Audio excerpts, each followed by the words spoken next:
Rise for silent invocation, followed by Pledge of Allegiance, led by the Volusia Young Marines.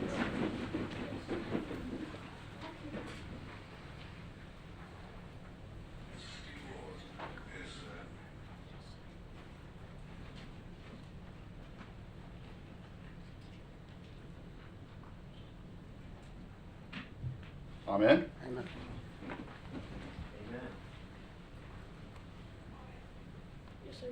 I pledge allegiance to the flag of the United States of America and to the republic for which it stands, one nation, under God, indivisible, with liberty and justice for all. Thank you. Young Marines, before you guys leave, if you guys would take just a moment to introduce yourselves and tell us who you are right here at the microphone. One at a time, please. My name is Young Marine Lance Corporal Van Orman. Thank you. My name is Young Marine Private Caldwell. Thank you. My name is Young Marine Private Van Orman K. Thank you. Thank you. Much appreciated. We appreciate you guys being here tonight. Thank you. Thank you, sir. You're well. Thank you. Appreciate it.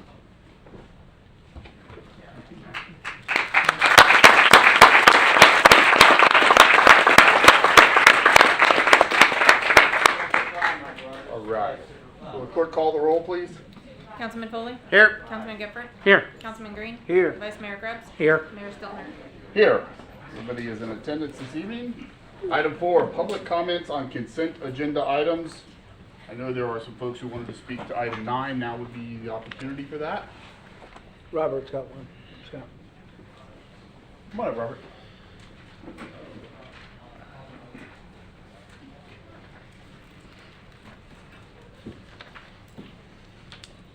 Mayor, council members, Robert Reinhagen, 1425 Dexter Drive North, Port Orange. I want to speak about B11, resolution approval for the YMCA to apply for a Volusia Echo Grant application. This thing says that Echo Grant funding mandates that funded facilities must provide unrestricted public access. Unrestricted public access. You know, that is totally inconsistent with the business model of the YMCA. They're a private membership organization. And now you're going to say that you're going to have this playground that's available to the entire public. Well, I don't think it's ever going to happen.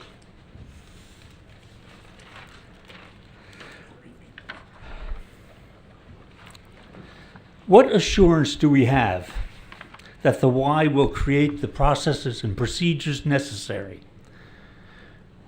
to reach out and let the general public know that they are welcome to use this facility, this ECHO-funded facility? The Y may be starting out with good intentions, but over time, this public facility use will be buried within the membership structure that they use. So I'm asking you to reject this, reject being a party to this effort. Thank you. Thank you, Robert. Thank you, Robert. Anybody else wish to speak to consent agenda items only? Consent agenda? 3. Is there Carolyn Denny? You wanted to speak to item 9, right? Okay. Go right ahead. Welcome. Good evening. I'm Carolyn Denny from Country Walk Subdivision, 3432 Spring Oak Lane. My question is simple. On resolution item number 9, utility fee adjustments for the final year of a 4-year implementation. When the increase goes in, which I doubt we can fight that, we know money is tight and it's impossible to keep the same agenda for 20 years. When that is implemented, it's a 12.75% increase. For me personally, I'm in usage number 1. That's about a $7.50 a month increase. Will it be progressive in stages, or will it be all at once? That is my question. Thank you. Thank you. And I believe there was I apologize if I mispronounce, Alicia Trovillo that also wanted to speak on item 9. Did I get anywhere close? Close. All right, go right ahead. Welcome. Hi. As a retired civil servant, I'm also a widow of 8 years, so I don't have the luxury of a second income anymore. With the current economy, I've also found myself having to work 2 part-time jobs just to make ends meet. If you raise the utilities at the percentages outlined, it would cause a hardship not only to me, but to many of my neighbors and friends that live in a retirement community who live on a small retirement budget that doesn't grow as everything else around us continues to rise. We simply cannot afford another raise in our utilities. Please consider the lives you will be affecting before your vote. It will mean food on the table, medication, or paying the water bill. We are already living meager existences, so please consider that as you consider raising another bill for us. Thank you.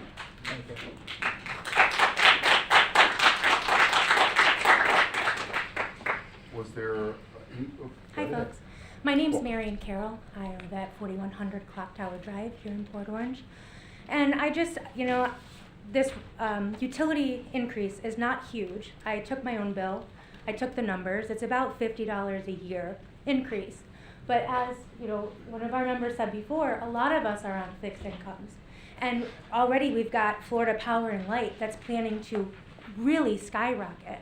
And it's hard. You're looking at $500, $600, $700 power bill, and now you're talking about another $200, $300 on top of it, and then another $50 on our utilities.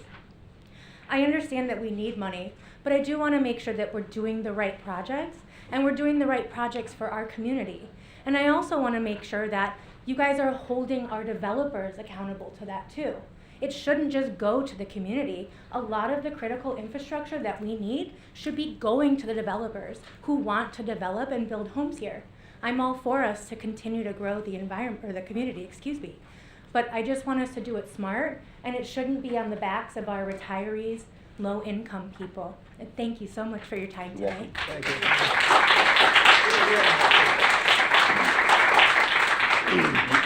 Anyone else to speak to consent agenda items? That's 5 through 14.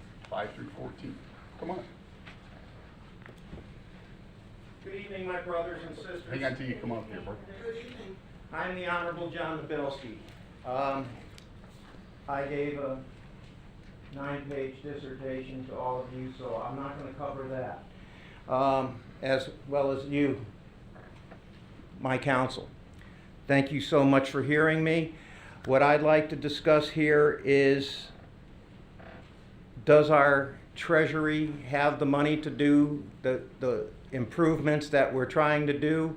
Or, as my sister said before me, is it being done just to cover, primarily just to cover the new construction that was here, and was tax breaks given to these folks that are the builders of these new properties that house all these people that are actually impacting the community, that weren't part of the community for the last 40 years, as I spoke to several of you. And I'd like to make it so it's fair and just for all.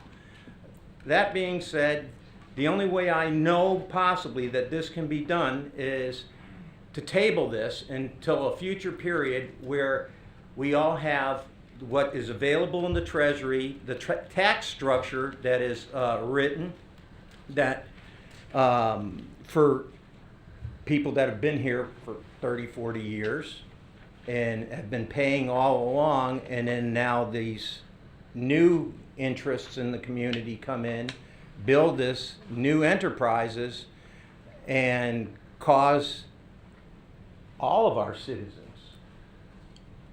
not just the ones here. I've talked to many people. I live right over here in Kingswood. I've talked to many of my brothers and sisters, my neighbors. They all share the same ideas as I do, but nobody. Oh, I'm not going to get involved. No, I don't even want to read your dissertation, John. And if we don't all work together, as we should, like brothers and sisters, like I try to promote every day, that puts unity in the community. Unity is strength. If there's a lack of trust, it's shameful. We all need to hang our heads. We haven't done our jobs. It doesn't matter what title you have, what seat you sit in. This is for the good of all. And if it's going to be for the good of all, everybody should have a vote. That being said, that's why I moved to table this until a future period it can be presented by the council, all the members of the council, in an orderly manner. Thank you for your time, my brothers and my sisters, all. Good evening.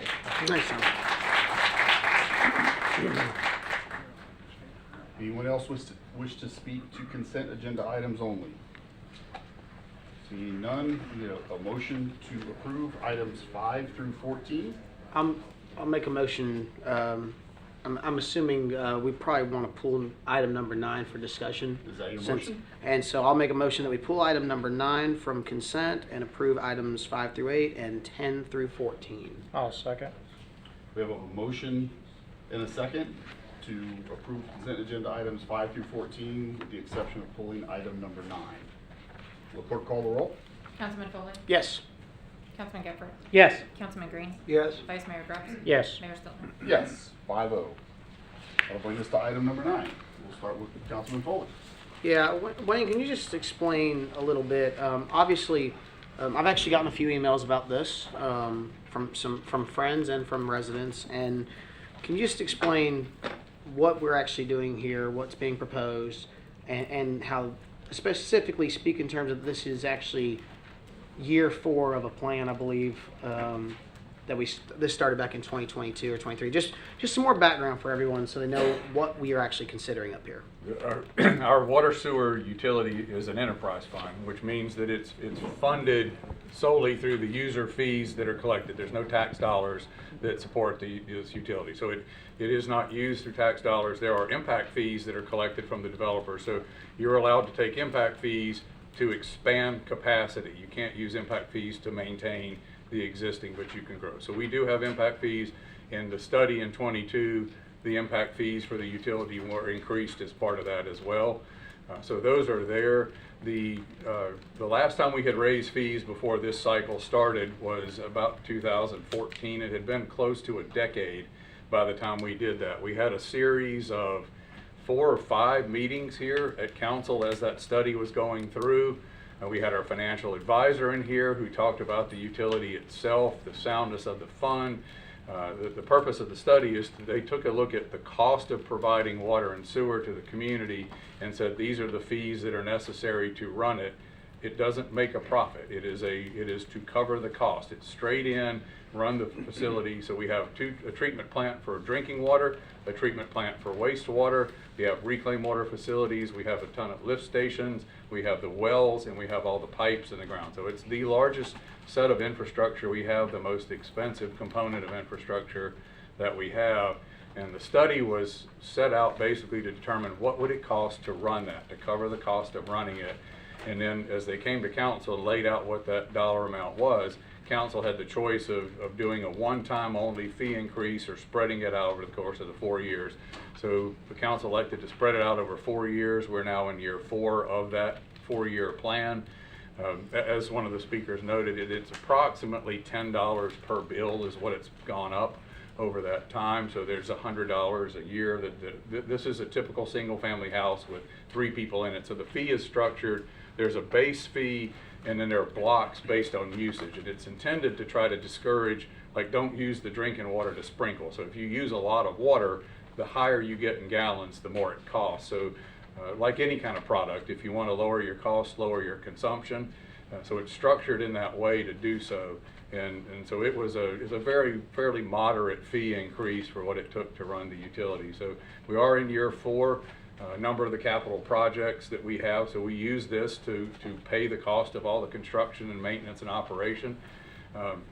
One of the questions, I think you guys have gotten some of those questions too, what have we done to make the utility more efficient? So it's not just a matter of taking more money, but we have had a presentation, well, you guys have heard, a couple years ago we were issued a 20-year consumptive use permit, which allows us to pull drinking water out of the aquifer for 20 years. We're one of the very few organizations that has enough statewide respect to be allowed that long of a period, which shows how well we take care of the drinking water. We had the utilities director come give a presentation on how we handle the treatment process for drinking water and the precision with which we put the components in it that treat the water. So we save hundreds of thousands of dollars a year in how we put the chemicals in so precise that we don't waste money. We have an in-house testing lab, which saves us tens of thousands of dollars a year and having to pay outside people to do that. We had another presentation and discussion. So part of the water treatment process, one of the byproducts for softening is lime. You used to be able to make money selling lime for people. Now the state laws have changed. Lime is going to be a very expensive byproduct. So we're looking at and running a test right now on switching to an Actina treatment system for water, which would create a sand byproduct. So instead of paying to get rid of it, we would have a usable byproduct without cost. So these kind of efficiencies are going on constantly in the utility to try to find ways to run it. Part of the original study analyzed our fees compared to like 15 other jurisdictions that provide water and sewer, and at the time of the study in 22, we were the lowest. We are still in the bottom end of cost. So it's still a really good deal. I don't want to call out any individual cities by name, but we have employees who live in other cities, and they routinely say, where I live, it's way more expensive to have water and sewer than it is in Port Orange. So it's still a really good deal. We are still one of the lowest priced utilities in the region, and the price is based off the cost to run it. All right, and I appreciate you just kind of going through that. I know that was a lot for people to digest. I just want to tell you guys where I'm at with this. I think everybody in our community is feeling financial pressures of just everything going up. You know, we had a $15 an hour minimum wage mandate, and that resulted in us having to raise, wages across the board for our employees. And we've also had issues when it comes to supplies and materials and everything else. But, it's not just, people like, I don't want to hear someone say, it's just $7, right? Like, it's not money. Money is money, and at the end of the day, it used to cost me $40-50 to fill my truck. Now it costs $85-90, right? That hurts all of us. From my position sitting in this seat, what I try to do, it's not do I not spend money. It's for the city. Is the money being spent efficiently when I give it to these employees? And since this study was been presented to us, I've been really impressed by what Wayne and staff has brought forward in terms of finding additional efficiencies and finding ways to provide high quality at a good price. This is part 4 of raising the price. We did have that option. I know some of you weren't sitting on this council, but Scott was. We had the option to just do this all at once, and we thought it would be better to do it in a stair step, so it wasn't as much of a shell shock to people when their water bill would go up by whatever percentage it was over 4 years. So I just want to kind of express how I'm feeling about all those things and let you guys know that I feel your pain. I understand why this is a really, why it's a concern for people. It doesn't get lost on me that we are all paying more across the board in almost every category of our lives. And I think that while we do need to look for efficiencies, I think that's our job sitting here on this dais. That's our staff's job. I think they do a pretty good job of it.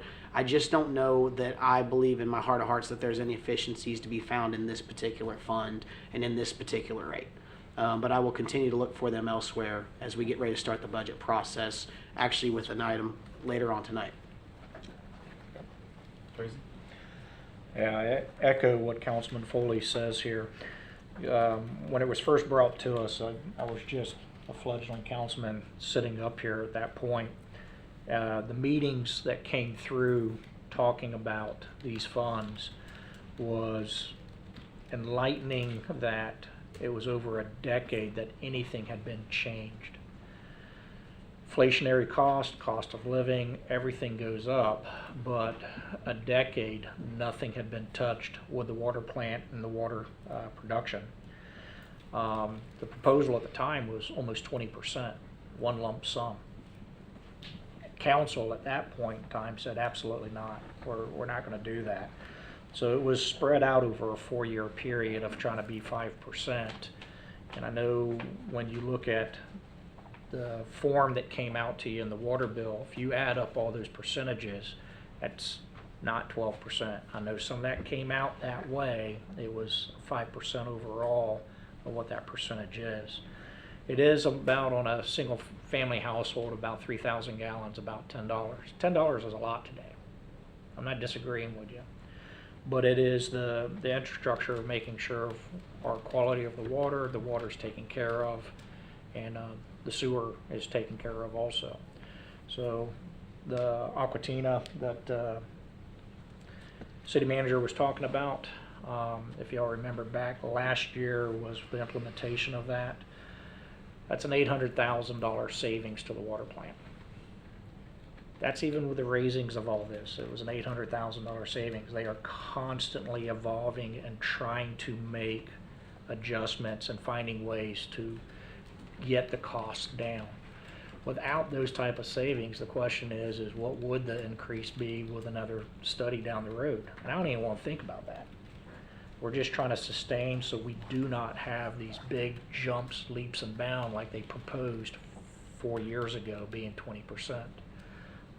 So I feel for you. And Councilman Foley's right. Gas prices, food prices, it's everything making a living. It's going up. And it's inflationary. So, Scott? Excuse me, Mayor. We need a motion for this item before you guys can continue to discuss. I thought we put one on before. There was a motion to pull it Okay. and approve the Can you others. go ahead and make your motion? Yeah, I'll make a motion to approve resolution number 26-32. I'll second. We have a motion and a second. Sean, go ahead. So very well said, Reed and Councilman Grubbs, and thank you, Wayne Clark, for bringing it all back to us. I've looked at the information that the staff has provided us. I remember these conversations in these chambers 4 or 5 years ago, and the tough decisions that council had to make at that time, and was to spread the cost of this out over a 4-year period, or 4 rate increases over a period of time, so we wouldn't all be hit with it all at one time. But you know, they sought the expertise of a consultant about this, and they came back and said, you need to do this if you want to continue to provide the services and be able to pay for them without it being a lot more down the road. So we've gradually increased this over the years. It's never fun having to pay more, but it's just the way things seem to be moving with this state. Just the cost of living is going up, and we have to make sure that we have the financial tools to do the things that are right for our citizens, and which is to provide clean water for them and to remove it when they use it. And we've done a really good job of that. That 20-year take permit is typically 5. We got it for 20 because of all the things that we've done, and our staff and all the things that they do to try and cut costs and do all the right things. They have to have the tools to do that as well. And we talk about our budgets coming up. Those are the tools that the money is the tool that we have the right people doing the right things for the citizens. And we have to make the tough decisions to, unfortunately, what will be a rate increase for most of our citizens here to use their water, but at the same time, they'll have those services working. We'll have the funds to do the repairs that are going to be needed. And just to mention, lift station rehabs, that's very important. The reclaimed lake improvements, that's very important. The treatment plant improvements, we just made a decision at our last meeting about our water treatment plant and taking on additional property to save us money in the future. We're doing all the right things to help the citizens make sure that everything's working, because when it stops working, this room's a lot fuller and they're standing out in the hallway. And we've seen that, and I don't want to see that again. So we've got to do all the right things now. The wastewater force main replacement across the Halifax River, that's something that has to be done. And the treatment plant generator, these are all things that we have to pay for. We're doing it by taking these incremental steps, so I'm in favor of it. Thanks. I mean, there's no good way to say an increase, you know, is good, but again, this is year 4 of this program, and so again, unfortunately, we're gonna have to get through year 4 of it, and you know, and work from here. So these guys pretty much covered everything. So I was the only one on council when this study, and 2022 was presented to the council. And the short story of it is that for almost a decade, the city did not incrementally raise rates to maintain a sound fund to not only take care of the existing infrastructure, but also being able to have a fund for ongoing maintenance and replacement of things as things become more and more expensive. And as we all know, just like it is with our automobiles and our personal homes and our businesses, whatever you were paying 10 years ago to change the tires on your car is not what you pay today. Re-roofing a house 10 years ago, totally different cost. Municipal government is not immune from those cost increases. We are not the federal government. We cannot print money. We don't have the access to do that. We are all of us, every resident, all in this together, trying to figure out what kind of a quality of life and what kind of a city do we want to have, and how do we do those things that are responsible to maintain it. The water and the sewer systems in the municipality here are critical. There are things in your home, I promise you, you don't use every day. You might not watch TV, you might not use the dryer, you might not use the oven, you might not put something in the microwave. But just about every single one of us uses water and sewer in our homes every single day. And it is a massive critical infrastructure, and it has to be maintained. It has to be planned for. Widgets don't last forever. They just don't. And this is a lesson for all of us. Some of us will be up here longer than others, and some of us will only be here for a couple more years. But the lesson here is that if you don't stay up with your funding on maintenance, if you do the proverbial kick the can, you can only kick it so far before it comes due to have to pay for those things, right? And so that's reality. That is just reality. And so we went a long time as a city.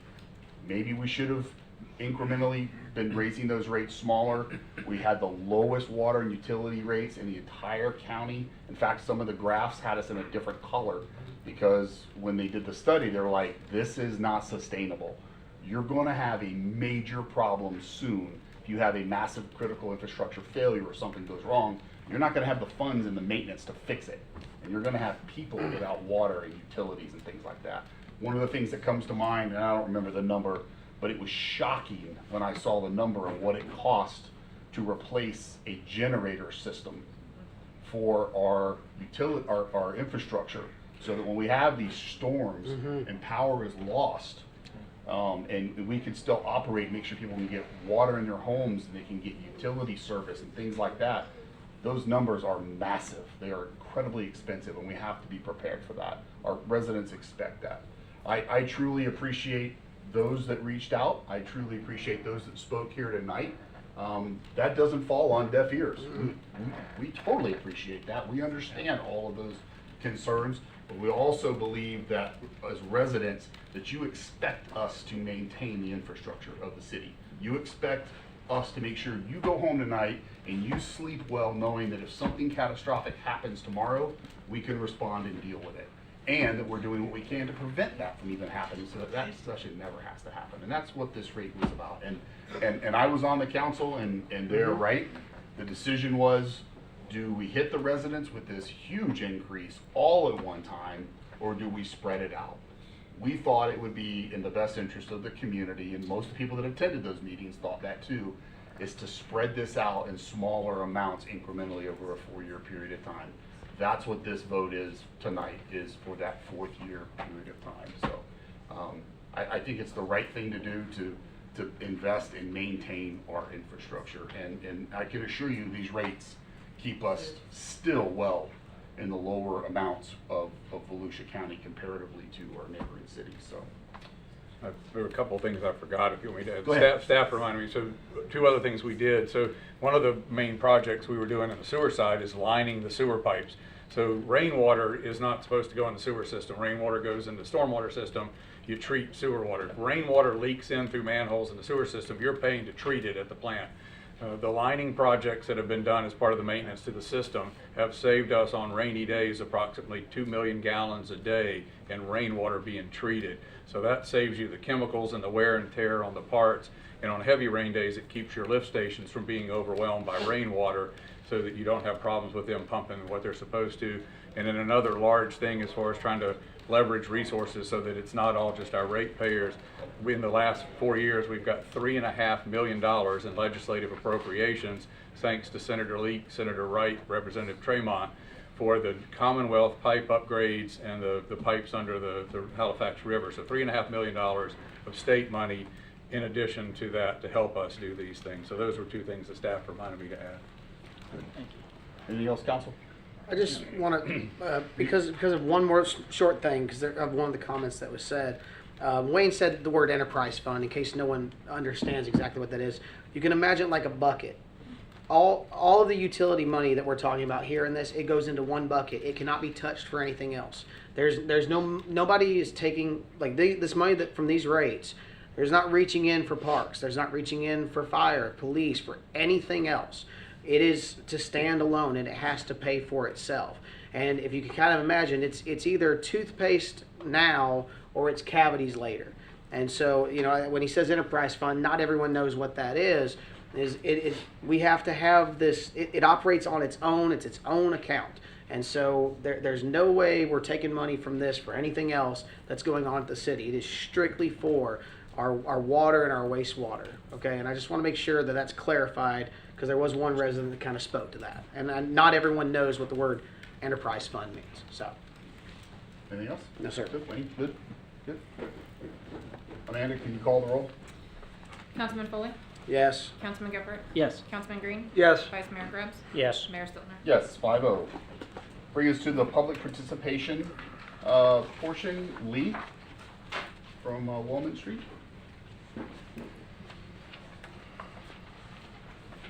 Come on up. Welcome. Look what I've got. So as you all know, every one of you, I think, received an email from me regarding the whole cat community that I didn't sign up for. Wanted to know the status. Has anything been rewrote? I assume not. So on that, at the end of the ordinance, it mentions cats creating a nuisance as defined in section 10.3. Per your all's definitions, disturbing the peace and quiet of any person by habitually or continuously barking, meowing, crying, whining, screaming, or cat fights every night outside my bedroom window. I can't sleep. I didn't sign up for this. Or causing damage or destruction or threat of damage or destruction to any property existing in an unsanitary condition. I've picked up 3 dead kittens out of my driveway.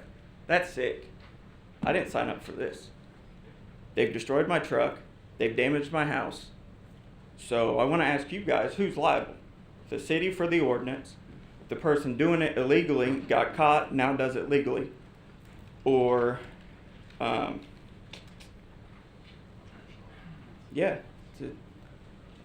the person doing it, the business that approves it now, or the city?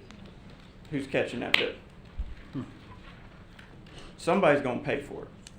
So hopefully y'all can point me in the right direction. Thank you. Thank you. I'm sorry, I did not get his name. Lee. Lee. What is it? Lee. Lee. Lee? Yeah. Is his name.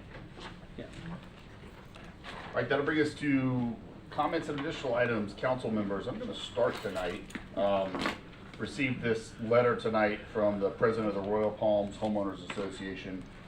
Just a really nice complimentary letter that they wanted to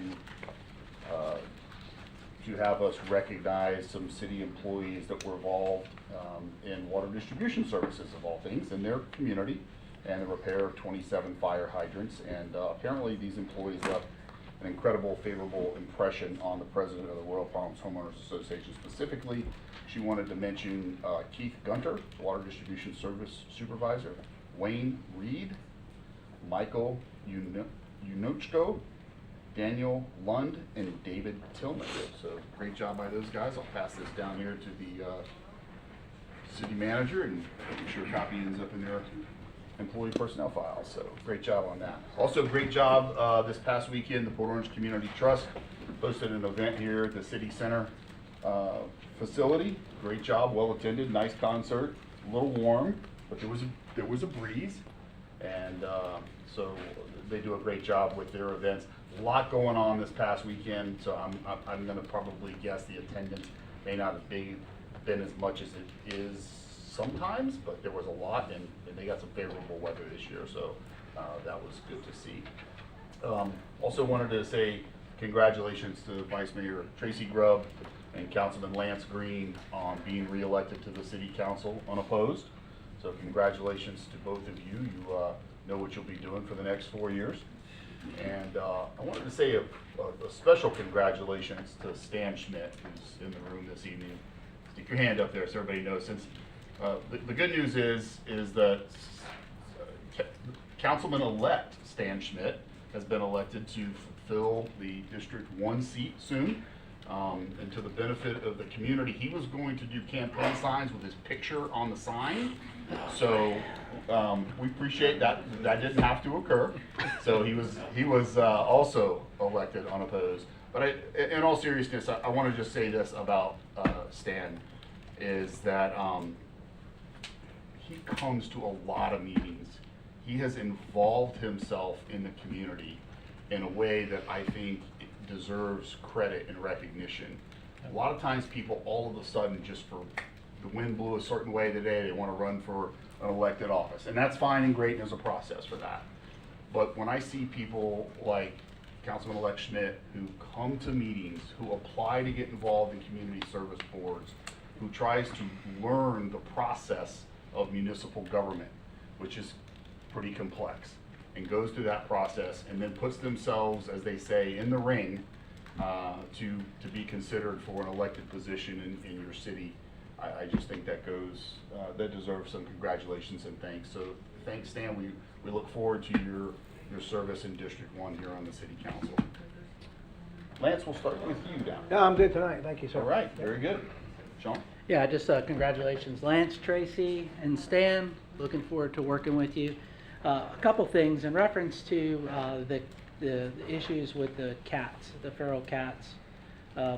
We all got that email, and I can't recall, we talked to staff about that. Is there something being done about that? Because that is it's a real nuisance. Something's got to be done. Nothing's being done about that. I can't Yeah, do that.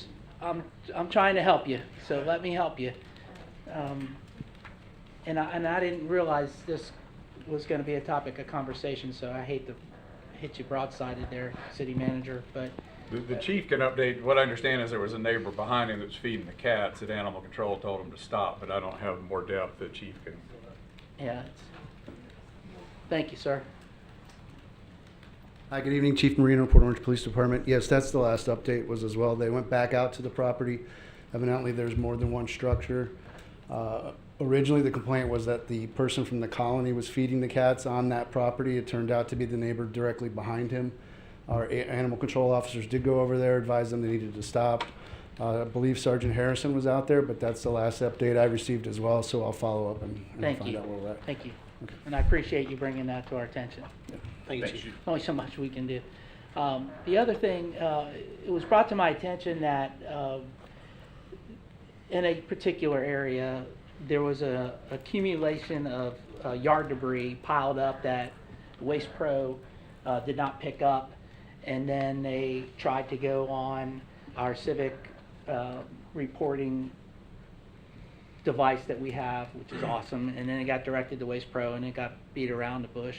But the problem is, and I think everyone needs to understand in our city, is Waste Pro will pick it up if it's in front of your property. I put debris out on a weekly basis. There's a lot more probably coming as we get ready for hurricane season and trimming trees. But if you pile it up down at the end of the road with everyone else, they're not instructed to pick it up there, and they're going to go right by it, and it becomes a big problem. So if we just want to make sure everybody is if you're taking debris out of your yard, put it in front of your house so they have that opportunity to pick it up, because that's what they're contracted to do. I know in my neighborhood it's on Wednesdays. Sometimes they'll do it even before Wednesday. So a truck's going by, they'll grab it. So I've been very happy with the way they've done it, and I just want to make sure our citizens know, put it at your address and make it as high as you want, they'll get it. But if you put it out where they're not supposed to pick up, it's going to sit there. What we noticed out on Taylor Road for a while, and finally that's done. I think they know now not to put it there. So thank you, staff, for that.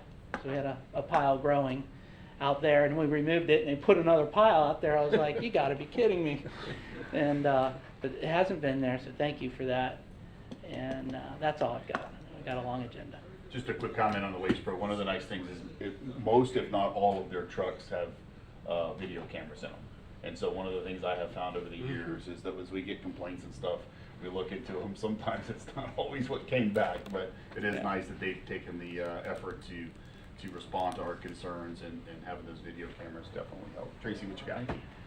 So I had a citizen reach out to me dealing with cameras and dual barrel cameras and cameras on the back of the house. We had some intruders at night that were going through and trying to pop locks on car doors, backs of houses, cut screens out, trying to steal stuff and things of that nature in neighborhoods. All I'm going to ask is call the police department first. You want to put it on Facebook, that's fine, but the police department's not Facebook. And I hate to have to say this. I mean, if you want resolutions, police department first, then we can get with our neighbors on Neighbors and Facebook to help out and be able to police it better. But you have to get law enforcement involved. So please help that out. The individual was caught. He has been charged. So policing does work when it goes the right, appropriate channels. So just help us in that aspect. St. Johns River to Sea Loop has now been opened up. That trail is, those that don't know, extends from South Florida all the way to Maine. And there's sections of it that's still broken and whatnot. We had one of those sections here in our neighborhoods of Port Orange. Some of the beauties of this is that the Florida Department of Transportation's funding was $1.7 million putting that together inside our city for the citizens, and it was only $51,000 cost to the citizens for that area. So 1.7 million came from Florida. So when you're looking at these things, wondering where the funding comes and why things take so long, is we're trying to get the fundings from other areas. It's not coming off the taxpayer's burden of the city. And then one of the beauties of last week was the county soil and water conservation meeting that I had. Y'all would know Chris Cunningham is the environmental chair for us. She's also the chairman or chairwoman for the soil and water conservation of the county. They have a reforestation program that's coming out that is funded in grants by the county. The reason I bring this up is with all the properties that we're acquiring through FEMA and Transform 386 and Resilient Florida's, all these things, we have approximately 44 properties that the city's going to have to maintain that we can't do anything with. But we could come in with grant money from the county and be able, it's an 80-20 match where 20% to us, but 80% of all the trees and everything else provided by the county to replant these lots. Does a couple of things. First off, it puts micro parks inside areas that would just normally be grass that we have to maintain and mow. But we now have shade trees inside these micro parks that you put a park bench on, just food for thoughts down the road. That now is a lesser ROI for us to have to maintain because the trees grow and the grass will slowly be dissipated down. At the same time, in the forestry division, is what the trees do to the property is then allows urban sheltering of heat sources because we got shade. but it also allows water to be mitigated into those trees and soaking it out of the ground. So it's a huge project that is available through grants. So that information will be coming along to you guys shortly. Passing it along to Wayne and Robin next week with all that information. So you'll be seeing that come up in front of us.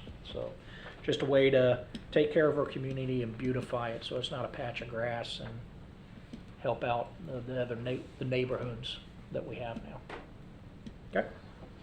Reed, what you got? I also want to say congratulations to Lance and to Tracy and to Stan.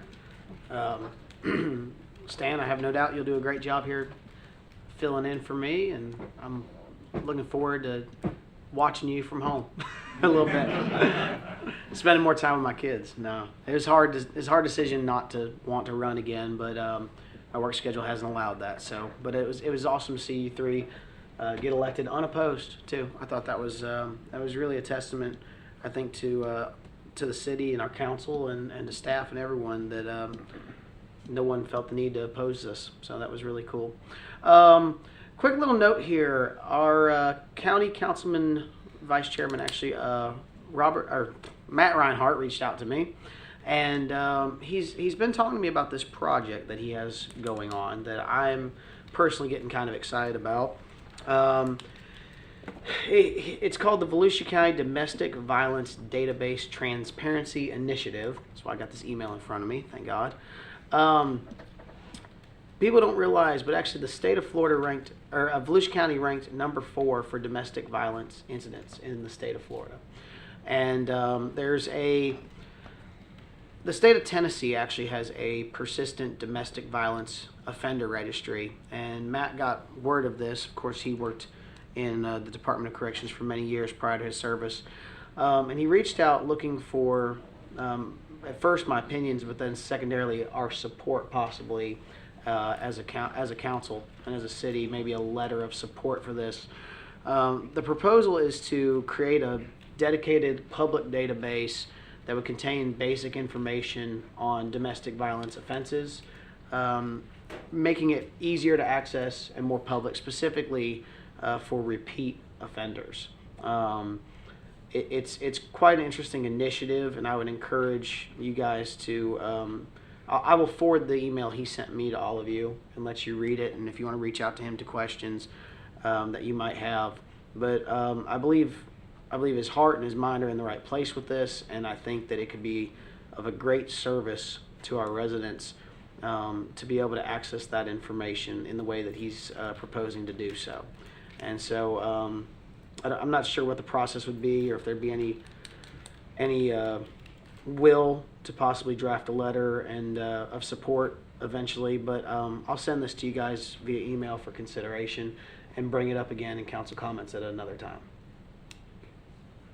That's it? That's it. All right. City Attorney Matt Jones. Nothing for you tonight. Sir. Mr. City Manager.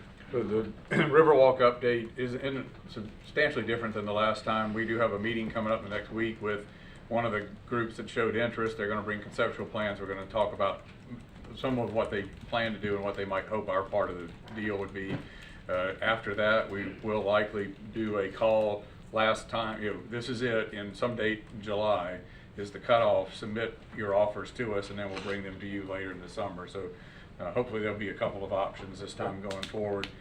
What we've seen so far, at least, has been promising. I know we talked about at one point there were a lot of proposals for apartments. We've weeded those out so that we're really only looking at mixed-use projects.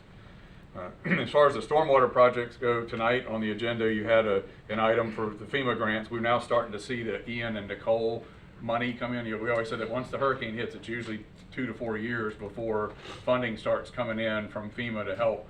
So there are 14 homes tonight that will be elevated, 13 elevated, 1 demolished and rebuilt at an elevated level. So we're now starting to see that money come in addition to the larger scale projects. So stormwater moving forward there. As far as the Transform 386 projects, Portona and Powers, which are the two of the smaller ones, so there's the ponds, the pond in the north end and Powers over there by FBL. Both of those are sort of on the same path. So they had kickoff meetings last week The county, who's in control of those projects with that funding, is doing the mandated HUD assessment because that's the funding source for that money. And then they will start property acquisition in the summer. Once they have the property acquired, the design starts. So it looks like we believe they will be finished with the design of those projects next summer, and construction would start next fall on those two projects. So those are the first Transform 386 projects moving forward at this point. Moving to the Parks Pond projects, pre-construction on the City Center Sports Complex expansion is next week. We are close to doing the CMAR process, similar to what we did with the utilities building, and as well as what we did tonight on the utility crossing. Rec West is coming up on that soon. That may be a conversation we need to have as we go through the budget process as to what you want to do before we actually sign on to doing that. And then the Karasi part that's existing has some water issues. The fields get wet and the soils underneath them don't drain very well. And so when they get rain, they're sometimes out of service for a couple of days. It doesn't dry real quick. So we're working on a process and you've approved this, it's come forward. Right now we're getting ready to do, I think within next week, we're going to be out there doing a test. So we're going to go into the outfield of one of the fields and run a test with this new drainage system to see if we can't pull the water out of it. We won't quite get to the level of the Augusta National Greens, but to the ability to get in there and do some work to pull that water out so that when we have rain, you can get back there and play and you don't lose days. So that's the first part of the Karasi improvements that are going on out there. And we're still working with the landowners who are here tonight on the purchase of between the school district that owns 25 acres and the 75 for them. So we think we'll have something to talk to you about in the next couple of weeks related to those purchases as well going forward. And that's what I have for those updates. Good, thank you. All right, brings us down to board appointments, interviews, and reports. Item 18, Citizen Advisory Committee for the TPO. Bobby Ball. How are you, sir? Good, how are you? Bobby Ball with the CAC for the TPO. Normally I'm really good at rearranging my schedule and avoiding meetings, but I couldn't do that this week, so I wasn't able to attend, so I don't have a report for you, so I apologize for that. But if you've got something, I'll take back and pursue. Hey, listen, you got to get to know the boss. You got to look in the mirror. Working hard. Right? Yeah. Working hard. No, I get it. You got your hands full, so you can catch us up. Thank you. You got a long meeting anyway. Yeah, we do. Hey, Bobby, what was Ian's score I saw on Instagram? 3 under. He Three- qualified for the next So round. he's warm for Saturday? Yes. Yeah, that's pretty solid. Awesome. I've already made space on my mantle for some hardware. Break a leg, Bobby. Brings us to the public hearing portion. First reading, item 19, first reading of ordinance number 2026-8. It's an ordinance of the City of Port Orange, Volusia County, Florida, amending the Land Development Code, Chapter 17, zoning district regulations, relating to updating the PCA zoning district regulations in response to changing market demands by revising locations of where certain uses are allowed within the PCA district while keeping consistent with the current planned community west side future land use designation, relating to minor revisions for clarity and developmental standards, removing redundancies to improve consistency in the application of the code, providing efficiencies in development review process, all in support of future development within the PCA district, providing for repeal of conflicting ordinances, severability, and an effective date. Can I get a motion to approve and a second of ordinance number 2026-8? Ordinance number 2026-8, approval to approve. I'll second it for discussion. Thank you. That was all matched up, sorry. We have a motion and a second on the floor. Go ahead, Tim. Tim Berman, Community Development. Just a little bit of background on this area. So this is the PCA district that we're talking about for where the LDC applies for the changes that would occur here. It's basically about 1,200 acres that's located on the west side of I-95 between Tomoka Farms Road, and then you can see the FPNL easement below there. That's basically what we call the PCA district. And in the code, Land Development Code, there's Chapter 17, Section 17 of zoning there applies just to this area. Back in 2002, this area was adopted through a series of agreements that were reviewed by Volusia County Growth Management, and the City of Port Orange. Involved an interlocal agreement between the county and the city regarding the eventual annexation of this 1,200 acres in Port Orange, also establishing the future land use for the property and the zoning. Within that future land use and zoning that approved, and also the interlocal agreement, there were a number of standards that were established for that property which still apply today and are not being proposed to be changed with this code amendment. just for kind of the key developments of our standards that were approved in 2002. Basically allowed for a maximum of 4 dwelling units per acre for the 1,200 acre property. Maximum trip capacity for average daily trips of 62,600 in that 1,200 acres when it's developed then. It also established basically a mix at build out in terms of the percentage of the land that could be developed with different uses, such as a maximum of 60% of the PCA district can be developed with residential, up to 25% commercial, and so on. It also required development pattern of having a town center, roadway network, and also having a concentrating the more intense uses near 95. Again, all these items that were approved in 2002 are not being changed with this code amendment and are still effective then. And also the changes to the proposed code also align with these parameters that were established in 2002.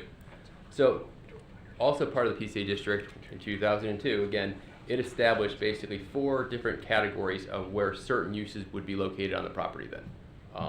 You can kind of see the green area is called the neighborhood. This is your traditional single-family subdivisions that go from single-family up to multifamily. For the most part, this whole entire area has been built out between 2004 and 2013. We also have the purple area, which is the workplace district. This has been developed in the southern end with Bylight has been developed there. Thompson Pump has purchased the property in front of them to eventually build on there. We've had the senior apartments complexes built there, and also the Aldi's at the commercial area at the south end recently been developed in.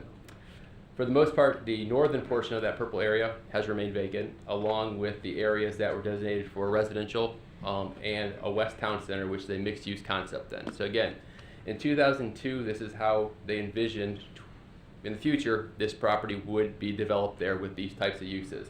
It also envisioned a connection from Shunts Road out to I-4, which would allow for better access into those warehouse office areas for truck traffic there. Again, 2002, that was the plan. Fast forward 25 years from now, or 25 years, things have changed in terms of basically how things have developed, specifically along this area, Daytona and Port Orange there. We've seen a lot of that industrial use that had envisioned to go there, kind of that transportation into kind of the Amazons and delivery services. That has all gravitated toward the I-4, I-95 interchange area due to accessibility. And for the most part, if it was developed in this area, we're not going to have that direct access to I-4 through Shunts Road. And also, too, the development of those uses would require them to travel through residential neighborhoods, which would not be beneficial then. So we see the kind of a market change in terms of those uses that were envisioned there. Going up to that I-4 corridor, and you can see those are being built right now. So the applicant is proposing a code amendment to adjust some of the land uses in here to basically adjust to the market conditions then. And what that would be basically is about 240 acres of the office industrial area, which is the purple area, would become the community district. And that is more of a residential development district along with commercial that supports it then. And this would be the new map that would basically replace that then. So you can kind of see that long stretch between McGinnis and I-95, which was the office warehouse, would be going to more the residential community district. And then the West Town Center was shifted slightly over there, so that mixed-use center is still there on there then. So that was the main shift in the code amendment, was basically kind of shifting from the workplace district to the community district then. The code amendment also gave us an opportunity to look through the text that was provided there and clean up some of the redundancies that were there in terms of basically making the code more efficient then. So again, that's the main proposed change is basically going from the workplace to the community. Again, the limits that are in place in terms of the amount of residential that can be built and the trip cap does not change with this. Also too, the percentage of area that could be developed as residential does not change either then. The applicant's also here to further discuss, sorry, one more point then too. The applicant has also requested to amend the lot width requirement in the community district, which I believe we indicated there as a discussion item. From the current lot width in that district is 50 feet, and the applicant is requesting a 40-foot minimum lot width in the community district then. So that's the main significant changes to the code amendment. Any questions for Tim? Not yet. Yeah, Tim, I'm sorry. Go ahead. No, I haven't. You didn't have anything? So first thing, on the new map, The first thing that's pointed, that I look and see is, this is not consistent with what the previous map was residential units up to 16 units per acre. Yeah, there's one area here that they could propose that could potentially be up to 16 units per acre in that area. And 16 acres per, 16 units per acre, and how many acres? 7.4, I believe. And how many units does that put there? 70, 42, 100. Basically a full-size apartment complex Right. that we would see out on Williamson now. Well, I mean, full-size complex usually like 300, 330 then, along Mhm. Williamson then. So this would be, 10, so close to that possibly. Close to that, yeah. And then the other thing that I saw, that was the big one that we just approved, a huge apartment complex on the corner of Madeline and Williamson.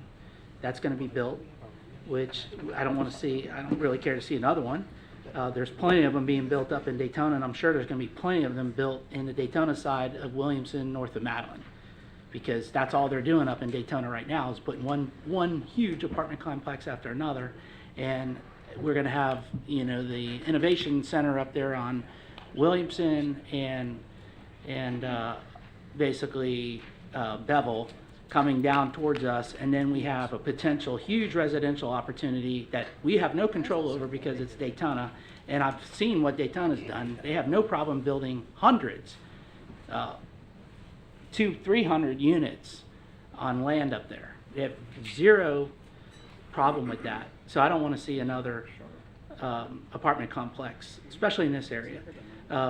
Right now, today I went and I looked at a house that's over in Westport, that the house itself is 40 feet wide, sitting on a lot right on top of another person. So we're going to go from 50 to 40. That house is only 40. So this is not what I envisioned Towns West to look like back in 2000, when 2004, I actually owned some of the property that we bought through a group on the corner of Towns West Boulevard in Williamson. That's not what I envisioned. And then the homes that are out there now, I know they came in, they're affordable, and they sold out. Every single subdivision in Port Orange sells out. There's a few that are several million that are probably a little slower, but eventually someone will have the wherewithal to be able to build the $2 million house over in Kings Landing. And certainly this council as well just ran a local developer through the ringer on a development. He wanted to do about 113 homes. Now he's down to 58. 50. So, or 50. On 58 acres. So I want to be consistent, and this isn't consistent. This 50 is, I wish we didn't have that. So that's my feeling on it. And the feedback I've received leading up to me being on this council was just that the citizens in this town are tired of it. And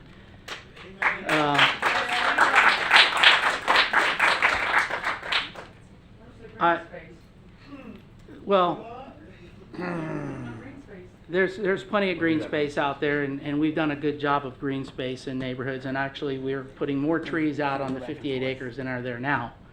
So we're pretty good about trees in Port Orange. That's not ever been a concern of mine. What I'm concerned of is slapping houses right on top of each other. For whose benefit? It's certainly not to the benefit of this city. Because I've driven through just today, Towns West Boulevard. I'm not thrilled with it. I know we need places for people to live. We don't have a problem with people wanting to live in Port Orange. And we don't have a developer coming to us begging us to do 50-foot lots or 40-foot lots.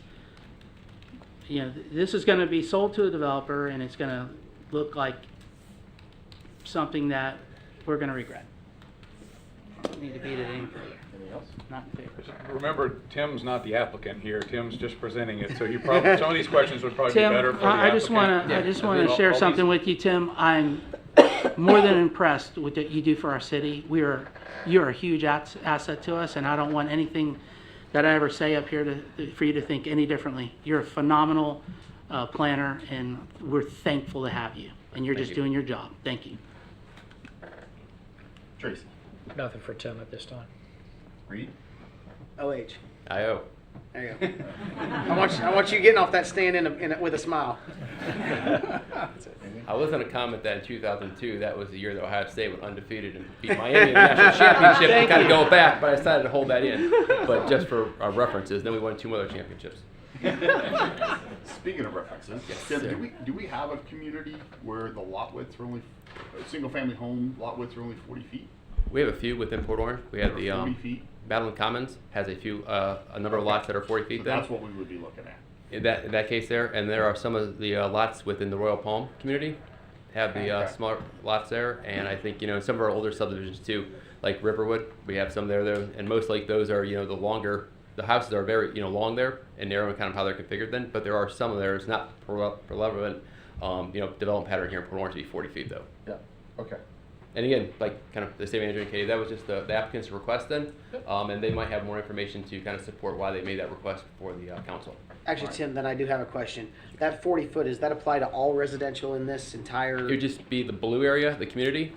So the one that's tucked in between McGinnis and 95 and Williamson. Yes, this whole area right here. Okay. So, but that would include the ones on the outside there as well. So anything in blue is what I'm saying. Any of the Correct. residential. Correct. All right. Thank you. Thanks, Tim. Would the applicant like to speak to this? I'm sure they would. Yeah, that's great. Thanks, sir. There you go. Okay. Good evening. For the record, Mark Watts, the law firm of Cobb Cole, 231 North Woodland Boulevard, DeLand. It's good to be back and to see you. And it's been a minute since I've been over here. Jessica told me I had to speak tonight. She was supposed to be at county council, as was I, but we both got out early. So, in any event, it's good to see you all. We've got a handful of folks with us as well. I want to introduce Jonathan Fox with VCOR Property Management. They're the owner of the properties. Claire and Chris Rowley and Mallory Tatum with Zeb Cohen and Associates who've been working with us through the process here, and then Jessica Gow, my partner, who's also been really instrumental and has driven a lot of the work here with your staff. And I'd be remiss if I didn't thank Tim and Penny. Sean, I'll echo your comment that you've got a phenomenal staff. I'll tell you a secret. Years and years ago, I tried to get DeLand to poach Tim, but it never worked. But in any event, you've got a phenomenal staff here, and we appreciate the work that they put into kind of updating this with us over the past year or so. One of the things that, I'll play the gray hair here tonight. I remember when this, I came back to Volusia County and started practicing land use law in '99. And I remember going through with the PCA district being amended. And I remember being impressed as a, kind of someone who likes planning, someone who, has been involved in, land use through, college and law school, that you had a city and a large property owner that were willing to work not just on planning for kind of the large scale, future of the city, but also for the infrastructure and everything else that goes along with it. And, as with any plan, every now and then you've got to come through and you've got to update to see how does the plan need to be adjusted based on what's occurred. And that's really, 25 years is probably a little bit of a long period to do that. We used to be required to do it every 8 years when DCA was still an active agency with the state. But, I think what we've really tried to do is go through and as Tim mentioned, take into account how market conditions have changed. I mean, I think when the PCA district, think about it this way, when the PCA district was adopted in 2002, Amazon didn't exist. And so our economy really has changed a lot. And I think one of the most relevant things that we looked at as we were working through this update was the comment about, now if you've got this workplace district in an area where the truck traffic has to go out Williamson or up, make its way out to Tomoka Farms Road and go north to get to, that interchange where that traffic is going to want to go, you really start to create some inconsistencies in the land uses. And so, we felt like the overall shift and change was entirely appropriate. as far as, kind of updating things with regard to current conditions. So I won't go into detail on a lot of the cleanup changes, because I think that was another thing that we saw an opportunity here working with your staff to get rid of some duplication, to make the overall code efficient with regard to how they have to go through and look at it and apply it, as you get individual projects or property owners coming in to move forward with development. But the key things were obviously, kind of changing some of the allocations around on the map. One of the early targets that we set in our conversations with staff was to keep all of the land use allocations the same. So we weren't changing that mix of uses that was always envisioned. We weren't changing the maximum amount of development that would occur out there. We're keeping all those caps in place with the proposed amendment that's in front of you. The one tweak, and we had this conversation with Planning Board on the 28th of May as well, because we heard a lot of the same comments about the 40-foot lots. And I'll tell you that I have seen a lot of jurisdictions struggle with, those proposals where you come in and you take an entire neighborhood and you just make it 40-foot lots and nobody has a place to park. You've got pickup trucks that are sticking out over sidewalks and keeping people from being able to walk by and things of that nature. So I want to walk through a little bit more of what we envision here, because I think it's a little bit more targeted than that.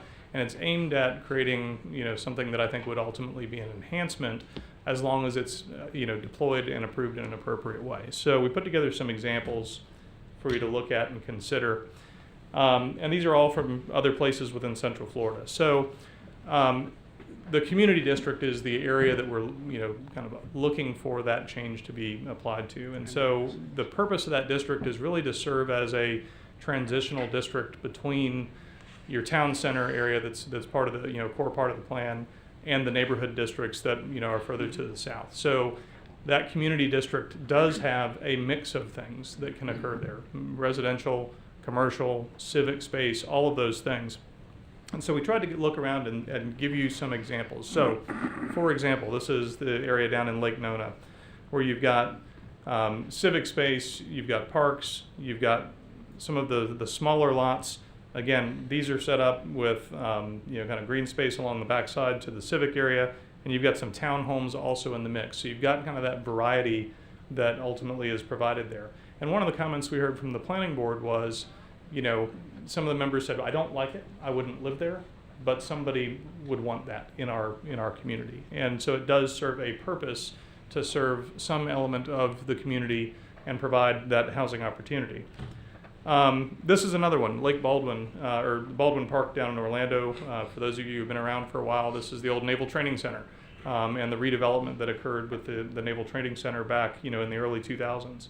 But again, here you have a mix: townhomes, park space, larger lots, smaller single-family lots, all kind of mixed in together in that area that's transitioning kind of between uses. Here you've got that village center, that town center type use. So I think this is really the standard that we're asking to be included in the update, so that we can accomplish things like this as we move forward.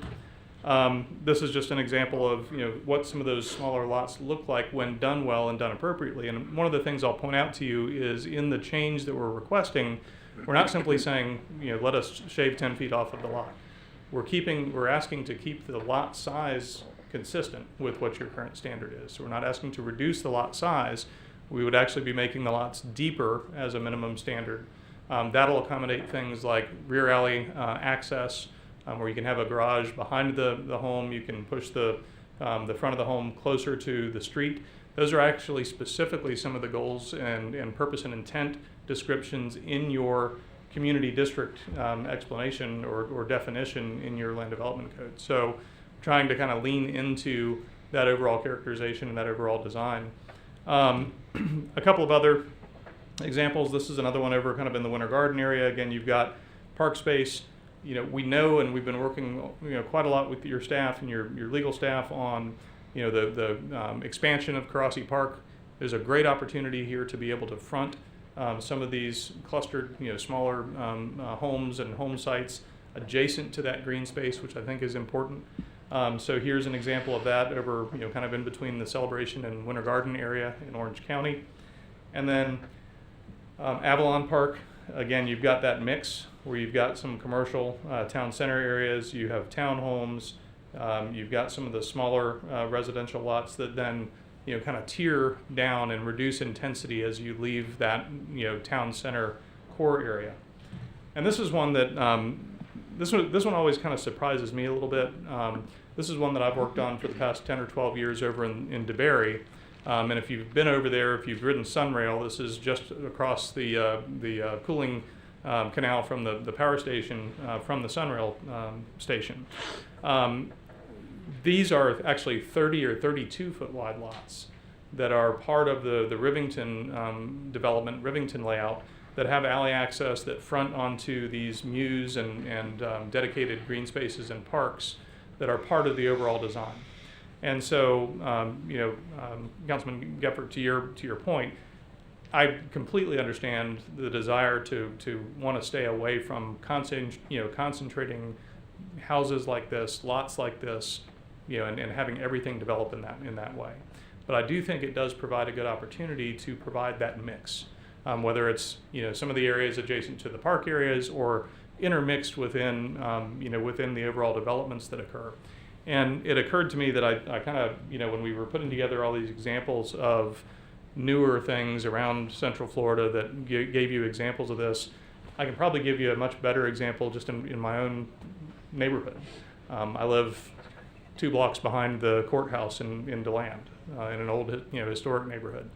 We have lots along our street that range from 32 feet to 150 feet. We've got a mix in there. I've got 55 plus condos and townhomes that abut my house on 3 sides.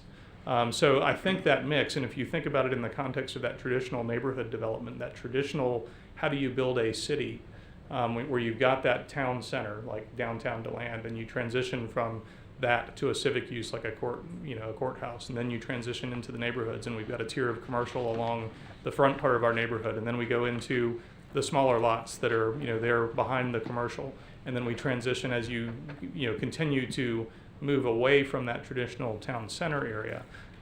Really, this is I think an opportunity to emulate that and to include that. Again, not as the entirety of what would come back and be proposed within the community area, but as an element in it that allows for some of that design flexibility. And so that's kind of what we're proposing. Again, we're not asking to change caps, we're not asking to change allocations, we're just updating the plan and asking to include consideration of a standard that would let us do some interesting things like this, particularly in and around the civic spaces that I think we're all working hard to try and bring forward in Port Orange. So I'll stop there. I've got a whole lot of smarter people behind me that I can bring up if you've got any questions that I can answer. But appreciate your time and the opportunity to be here this evening. Thanks. Anybody specific questions for the applicant at this point? We'll hear from the public and we'll give them a chance to come back up. Yeah. I'm good. Good. All right, thanks. Anybody from the public wish to speak to this? Well, that'll be a quick. I'm sorry. Come on up. No. Yeah. Okay. My notes for 2 weeks from now. I had no Hey, listen, idea. man. For you How can come come we up had now. to sign up and everything. Yeah. This is well, it's kind of absurd. This is one of the funniest things I've heard in a long time. That we're going to go from. Oh, sorry, Adam Dovey. Gotcha. Am I in there? All right, sorry. Port Orange resident. Everybody resident. It is, that's lipstick on a pig. That's the most mind-numbing thing I've seen in years. To say going from a 40-foot lot or a 50-foot lot down to a 40-foot lot or maybe a 30-foot lot because we did it years ago in DeLand, correct me if I'm wrong, do you have 4,800 houses on your street? This is a different scope of scale. All I say is, for what we're destroying Port Orange for, no matter where you put it, you're cramming this many people into a city that's already packed. Just alone, think of the traffic at Williamson and Taylor. I can't fit there, and I have to go back the back way, which is now going to be overwhelmed the other direction, trying to go down Madeline or, God help me, Willow Run. This is the strangest thing in the world, regardless of how we're destroying the aquifer and all this stuff I've said before over and over again. But to use Lake Nona as an example, my buddy lives right behind the new VA clinic in Lake Nona. It is garbage. He has 32-foot or 35-foot lot lines. Everything is soaking wet all the time, and they did the same thing. They extended it to say, hey, we'll get a little more square footage. We're not losing square footage. We're gonna, take it from here, get it from there. And he has a back alleyway. that nobody can fit on, that cars are sticking out. His kids don't go outside because when it's said and done, they got a little kind of a pee pad version for kids, like when you take your dog out in the city. It's not a real city. It's a way for developers to milk everything, extort our city, milk our lands, and leave. It is mind-numbing what this is. And the fact that 25 years ago, some slick-talking attorney came in and said, hey, we're going to do 4 houses per acre is absurd. Why don't we put our foot down and say, for what we did, and by the way, I think you did the right thing with the previous development from earlier this year. Go the other direction. Have some wherewithal. Have some gumption. Say, that's no longer a thing. It's ridiculous to say we're going to... They could have planned or seen how congested Port Orange would get, or Dunlawton would get, or Williamson's now going to get in all directions, or Clyde Morris with the overflow, and say, you know what? 2 houses an acre. I still think that's way too much, but why are we not going the other direction? Why are we trying to concede and give up more for what? The developer, the banker, and the attorney. All they're going to make a lot of money. Everybody else, all Port Orange citizens are going to sit here and scratch our heads why our water infrastructure is stressed. Why everything floods more. Why do we have to do so many crazy things to offset this a lot of stuff? So I thought I had 2 weeks to plan for this. This was 2 minutes, but this is kind of absurd to say we're going the other direction. Please don't destroy the last little bit of Port Orange that we have out near Karachi Field, and develop it with some wherewithal. Thank you, guys. Thanks, Adam. Anybody else? Anybody else from the public wish to speak to this item? No, but once, twice. Back to council. All right, Reed, comments? Oh, boy.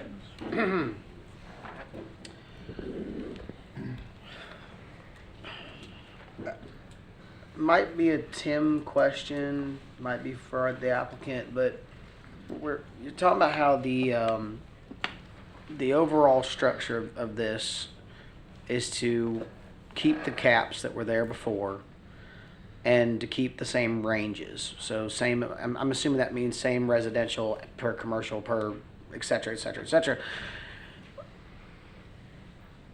Why would you not want to change some of those percentages? The world is not what it was in 2002. I get why we're here. I understand why we're saying, hey, look, let's move this part here and that part there, etc. Like, that makes sense to me, right? You have all this big land and you're going to build a shed here, and now you're going to put the shed on the other side of the house, right? I understand that being part of the ask. What I don't understand is, like you said, Amazon was not a thing. Like the amount of industrial that's needed now, especially here in Port Orange, like we're mostly a residential community that likes to go out to restaurants and go golfing and things like that. You know, why would you not want to adjust some of those percentages, spread out the number of units per acre and the lot size, and then, you know, and not be forced to have this property sitting there that's for industrial that'll probably never sell anyway. Like, I don't understand the thought process there, and you're welcome to speak to that. You know, I'm sure you're going to want to hear everybody and come back up here and answer some questions.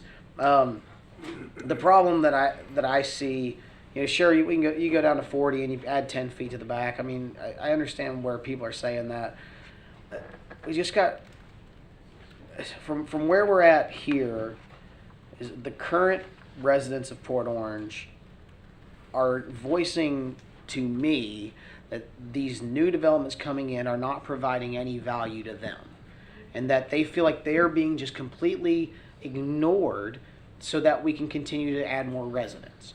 And we both know, like, Williamson is not ready. Now, hopefully that bridge gets widened, we get 4 lanes, it's going to make everything better for all residents. Like, I like to envision and try to think 10, 15 years down the road. But the thing that I'm hearing from residents is that we're not doing enough. Not that they don't want to see anything ever get built ever, but they want it to be something more inclusive and provide more quality, and they want to feel like it benefits the city as a whole. And from the first draft of this proposal that I'm seeing here tonight, I don't know who I can look in the face and say I truly see that yet. But I believe in you. Obviously, we've worked on things before in the past. I think we've gotten a few good projects. I believe that you guys can work on this and get it somewhere a little more acceptable. But for me, I'm really having a hard time with it coming out the gate right now. Tracy? Yeah, looking at what 2002 held, you know, you had 610 acres of about 610 acres of the 1,200 acres was set aside for conservation. Now, I know that was in 2002. Half conservation. So when you're looking at this land flip and putting things where it needs to be and whatnot, my question is right off the bat, where's the conservation? It's not in there. So that's a problem right off the bat. And then you go into the 40-foot versus 50-foot. Not to name a community, but I got a community that's behind me that is on 40-foot lines and short driveways, and you cannot drive through that community.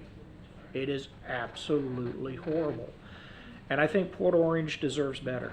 I do not believe that should ever be built again, like the community that I'm referencing to. Some of us know it, and it shouldn't be. It's, in my mind, when you go down that road and you make the mistake of turning onto that road, I can just see fire and police having issues because there's cars parked on both sides going all the way down it. Cars get mirrors knocked off of it. I hear that phone call and emails every now and then. So to say that and make things smaller and shrinking and those natures, for me, it's not absolute no. The community that you guys have brought forward to us before off of Madeline and Williamson, that project we've talked about, hashed out, and did things with it, and it was coming together beautifully. But I don't even see any of that vision in something of this. So my question is the vision got lost? I agree with Reed though. I understand flipping the land around to make sense of residential homes versus the commercial. Putting the land properly in place to sell it, I get. But how we sell it is my concern. So yeah, it needs to be restructured.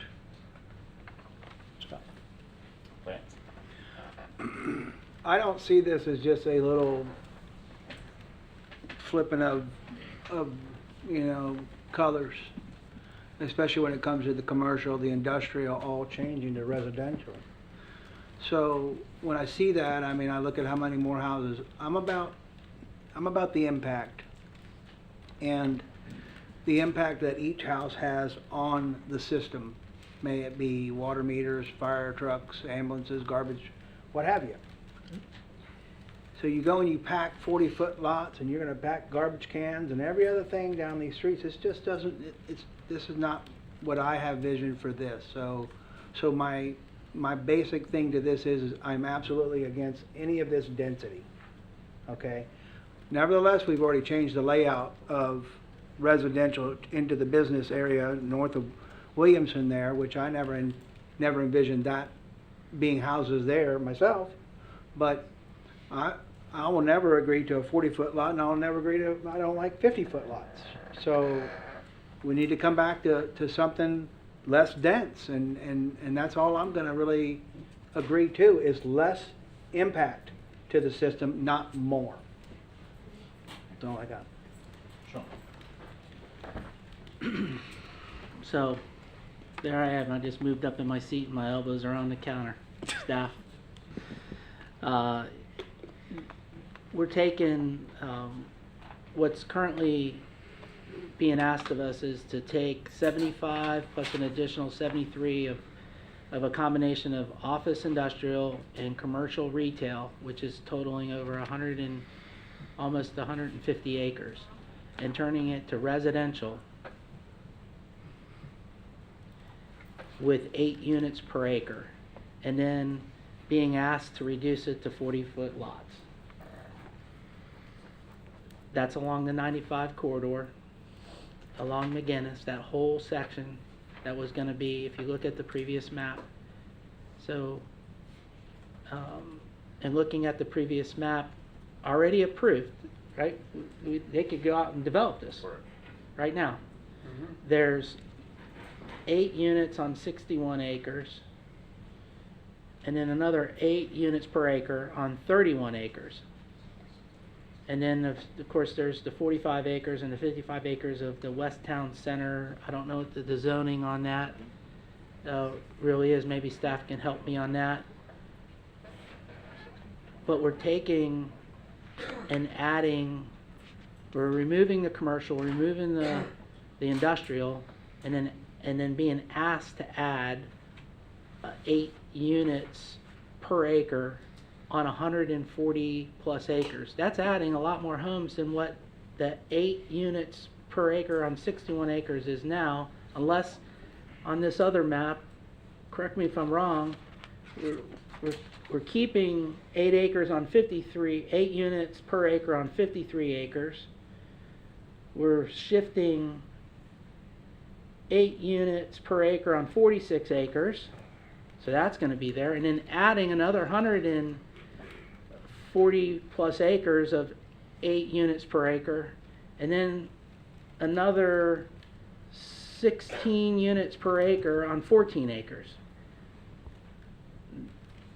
I've never envisioned Port Orange to look like this ever. Let me try to help you. It seems like you're headed towards voting no on more than just the 40 acre or 40 foot lot. So just help a little bit. Matt can help if I get off track on this, but they have rights right now, as you just mentioned, for a certain amount of density. And what they're asking for doesn't increase the density of the 1,200 acres above what they're already allowed to do. So different than the Paytas property, where you went from a piece of land that was allowed 10 or 12 houses and he asked for 120. These guys are allowed, I'm just going to use some round numbers, 3,000 houses. And they're just trying to shuffle it. So, because I think I understand where Councilman Green was coming from, it's not the overall density, I don't want it that dense in any one area. Even if you were allowed 3,000 homes, I don't want 3,000 of them clustered on top of each other in a tight area. Because they're not asking for increasing the density of what they were allowed in the past. You don't like how they're laying it out in the plan. At least I'm trying to understand where you're coming from. Because the town center area there now is allowed 16 to 24 units an acre. It's more dense than what they're asking for.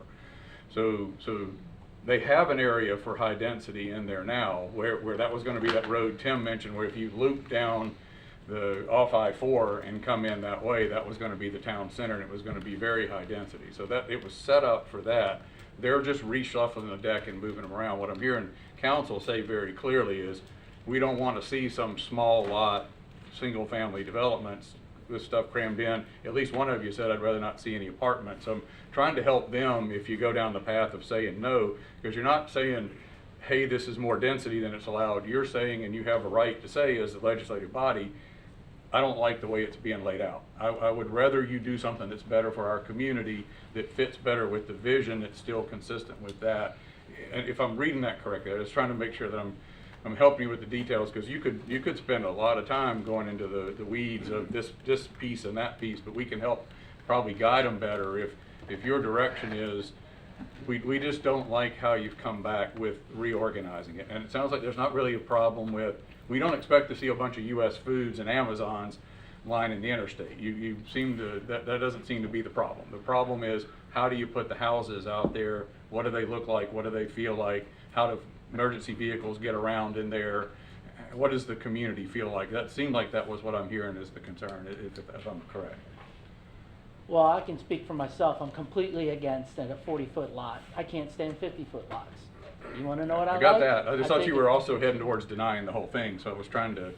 Well, it's not going to have an approval from me because the way it sits right now, no. I mean, I don't like, I'm not against the layout. I understand it. I'm against the 40-foot lots. Completely. They will be able to get an apartment. And I'm against that as well. Okay. I do not want an apartment complex in there. And the applicant may want to get up and clarify and rebut some of what I was trying to say, but I was just trying to help as you were going down that path. If we're going to send them back to the drawing board. What else you got? That's it for now. So that's okay. No, I'm going to give you a chance here in just a minute. So, you know, as a council and as residents in the city, we have seen what comes in projects in this format, right? And you're seeing these diagrams and these visions and things like that, and we can appreciate the amount of work that goes in. But we also see what turns out to be the result. And in our community, these smaller lots that create density in a smaller space area, even though, yeah, you might have got a nice bigger open park, they're very problematic for us. They're problematic for pedestrians, they're problematic for parking. These more dense communities, and even our especially our apartment complexes, are a much higher draw on our community resources for public safety, police, fire, EMS. Like, it's, I don't know what the actual numbers are, but it doesn't take, I mean, we see it, and it's a massive difference. Also, our community, as the city has grown over decades and decades and decades, we have become used to being kind of the bedroom community of Volusia County, right? Similar to a lot of places in Ormond Beach. But the structure and the desire of our neighborhoods are a little bit more elbow room, a little bit more space. I've never had, not one time, ever had a resident come up and say, God, I wish we had more apartments. We just need more apartments. We need more townhomes, close together townhomes with tiny streets and nowhere to park. We just never get that, right? And I understand there's a whole discussion about affordable housing. I can appreciate that too. So I understand all the complexities, but right now, and it's been very consistent in our community, that density thing is a problem. We're looking for ways to get away from apartments. We're looking for ways to get away from 40 and 50 foot lot neighborhoods that just don't work. It's funny, Tracy mentioned the one there where he lives. I was thinking the exact same thing, because I just had a conversation last weekend with a gentleman in that neighborhood. And the problem is once the neighborhoods are built, there's no fix. There's no space to go back and fix what those problems are. And they are just never-ending frustration. So anyway, that's what you're seeing up here, and that's what you're feeling from us. We are also extremely aware that come November, there could be a lot of changes in how municipalities see projects, because you're going to have to figure out how to fund resources for these types of things. So we're gonna, I think, selfishly, we're looking for projects that we believe we will see a lesser need and heavy draw on resources. And when I say resources, I'm talking public safety and all the utilities and all those kinds of things. So, and I do, you know, I travel all over the state of Florida, and I see where there are communities in our state where that high density in a small area with, you know, commercial on the bottom and 3 levels or 4 levels of residential, and I see that it does work in some of those places, but those communities seem to have desired that, whereas our community doesn't desire that for this community. So that's some of our reservations and some of our thoughts, and as you guys can see, you guys have definitely provoked some pretty deep thought. Mayor, before you turn it over, because I think it's important as to what the initial presentation was, and you were talking about the other cities in Florida. I think this is probably the biggest challenge. 2 of the examples you used, okay? Lake Nona was acquired in 1996, right? And was developed in 2001 is when they first started breaking ground. It was 2005 when that medical city got done, right? And then Baldwin Park, 1998 is when it was actually founded as a city, and it was 2002 when they first started doing, or 2001 they started doing development there, right? Port Orange was founded in 1867, right? And has, there's such an old part of the city here, because there are neighborhoods where that idea of having smaller lots and everything else, where it can work. It'd be great for a young family community and all these other things. It's just, we're not a 30-year-old city. You know, we're technically a 150, 60-year-old city here. And it just, that's what makes it so challenging. So I want to point that out, because I think that's a key detail in the presentation, is we're not comparing apples to apples, we're comparing apples to Port Oranges, right? So, no pun intended, but go ahead. For the record, Jessica Gallo, Cobb Colt, 1 Daytona Boulevard, Daytona Beach, Florida. I don't like to claim the DeLand office, although I hang out there a lot. I just wanted to touch on a little bit of what Councilmember Foley touched on, which is kind of the bigger picture first, and then kind of diving into what we're looking at, which is that this property is owned by the same family corporation that originally planned for Williamson et al., right? And so when we look at planning overall, we are looking at roads, we are looking at recreation, we are looking at that master plan. This is not a group that is, obviously they've been holding it for a very long time, as noted. And it is not because they could not have sold it somewhere along the way. It is that there is a kind of exacting level of vision that they are trying to implement, that we have worked really closely with staff, and we want to kind of describe that. This site layout, the vision behind this is a vision around a 100-acre park dedication in the core of it that we are working with staff on. And we've been working with staff on this for 2 years. That is informed every kind of design iteration that this has gone through. This project will include the extension of Karasi Boulevard from its existing road point out to Tomoka Farms. And this will also include the eventual extension to Madeline over to Shuns across the interstate. This family is the same family that has ensured, as development has moved forward on both sides of 95, that corridor for the Madeline extension exists. So the landing pad that was negotiated when Walker's Green was sold, where they had 2 paths, kind of coordination with the county. We talk about Williamson and the widening. The current phase of Williamson Boulevard is using another property owned by this family for the stormwater, for the current expansion. And we've already met with the county about the stormwater needs for the bridge widening. Because that will be located likely on our client's property that they also hold in Port Orange. And so it is not lost on us that the overall vision and infrastructure needs is something that we have to coordinate very closely with the city and county on. And this developer has continued to do that for over, I am not that old, so I will let others speak to it on the gray hair aspect, but they've been doing it for decades. I think that as it relates to the benefit, obviously, it will be a separate item, but that contemplation of the park expansion kind of informed that development program. When you ask why we did not change the allocation of uses percentage-wise, I think that, one, there's a hesitation to change this to a kind of a core residential area because there are changes coming at the state level where a mix of uses can be helpful. I want to point out that workplace district, and I think it's not shown on the map, so it's not really clear, but it's in the backup. The workplace district allows multifamily development. So that change we are making to remove workforce and change it to community reduces density. That density currently there is 16 units an acre. So all of the workforce acreage, that district allows multifamily up to 16 units an acre. So when we're looking at this change, that overall density cap remains, like we said. And I think what we're looking at is not. Could you say that again? I want to actually write that note down. Yep. So, because I think that's important. So the workplace that is on the 2002 version allows multifamily up to 16 units an acre. Okay. That high density. And that's in the backup of the LDC where you can see the workplace district. That's an apartment. And that That's an allows apartment complex. 16 Correct. units per acre? Correct. And so the shift, and you're looking at Tim's. That's okay. Take your time. It's important. Let's get the map up there. Tim, where's your Your presentation. We don't want to open the cities. So I think that's a key distinction. When we came in, the workplace district contemplates multifamily and it contemplates townhomes. Now your townhome lots are allocated at 20 feet in width.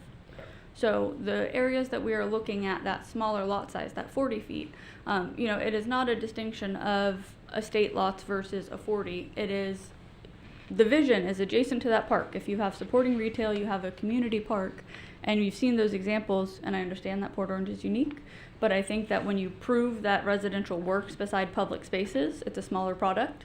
So that smaller product is either apartments, which would be 3-story high density, townhomes, which are permitted, or a 40-foot lot product that is twice the width of a townhome lot, and you don't touch your neighbors. I think we can certainly work with staff on, this is first reading, it's an introduction. We have heard some concerns loud and clear. If the concern is if we approve this in the overall community district, we can't control where it goes in that vision, even if it's what we intend. As a lawyer, I'm inclined to say with language you can make almost anything happen, which is that we could work on some restrictions on implementing those 40s where the townhomes adjacent to kind of the public spaces, that vision piece that we're looking at. Because we don't want to be in a situation where 20 years from now we have an entire neighborhood along the interstate of 40-foot lots. That's not the vision. That's not the intent. So we're happy to work with staff on that vision statement, and it is just adjacent to that park and kind of that coordination where you can have 20-foot townhomes. Why do you hate 40-foot single family in lieu of a 20-foot townhome? Why do you like attached product versus that detached small product? And kind of acknowledging that 16 units an acre that exists now. And I know right now it's undeveloped, and so the conceptual comparison of 16 units an acre across the workforce district versus what we're proposing is a little bit hard to kind of put your head around.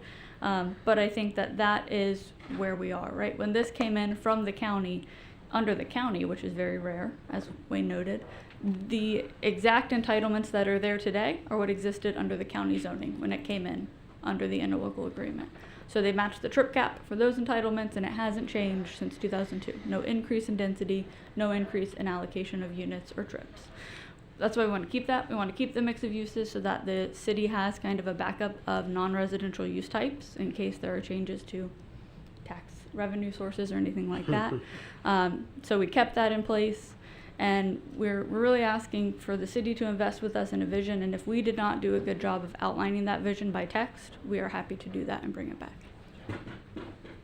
Yeah, and if I can, again, Mark Watts. And I think one of the things, you know, as Jessica said, you know, this is kind of unique. You don't typically have a property owner who, usually you're here talking about a rezoning or an annexation or a PUD or something of that nature. You have an entire section of your code that governs this section of the city. One of the, I think, significant benefits, and to the Mr. Dovey's comments about, you know, I experienced the traffic coming over here. My eye doctor is over at Airport Road and Taylor. So I'm over here for appointments and things of that nature. We're over here, I've got, you know, nieces and stuff that come over and go to soccer academies and stuff at Crossy Park. One of the things that I think I see in kind of the long, you know, speaking to the point of planning for, you know, kind of that long range vision, that long range future. To give you some of the historic context, my dad worked on the original Williamson agreements with the county. This has been going on, and it was with the Karasi family. It was with their predecessors, the Cousins estate. So this, you've had a long-term opportunity here to kind of work through how we plan for this area. But one of the biggest benefits I see in what happens out here is, I think consistently when I'm over here working on projects, or even over here going shopping, or, you know, going to meetings, you know, we all experience the traffic. We all are the traffic. But what you have when you do a plan of this nature is you have the opportunity to also plan for those alternatives. And, you know, Jessica mentioned a minute ago the extension of Karasi Boulevard and the planning that's gone into this with the Madeline extension and reserving those corridors. Those are there. Those are dedicated. They will continue to be dedicated as this moves forward. But this connection, to me, you know, listening to a lot of the long-term discussion of Dunlawton and Taylor and Williamson and some of the choke points that we all experience there, is that this is one of those points. You know, I think, Mayor, we talked, you know, some couple of years ago about the cost of that overpass widening over Williamson, or the cost of that Madeline overpass to get it from the east side to the west side.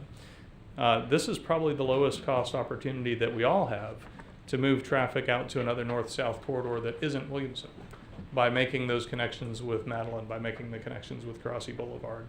And that's part of this overall plan moving forward. And I think the only way we do that is through the partnership that's been in place for at least 3 generations now, between the family and the city. So we're happy to continue working on that. Anything else? Thank you. Back to council. Final comments, Lance. Well, again, man, I commend the Karasi family. They've been a great partner over the years, and I appreciate everything they've done. They've also seen this city grow, and they've seen this city mature, and I think that that this is an opportunity that we need to set something aside that is going to be better when it's matured. I would like to see them decrease density, straight up. Decrease density. Let's decrease impact. Impact is width of lots. And so if we can work on those 2 things, I would say bring it back. But as of right now, I'm not good. Okay. Sean?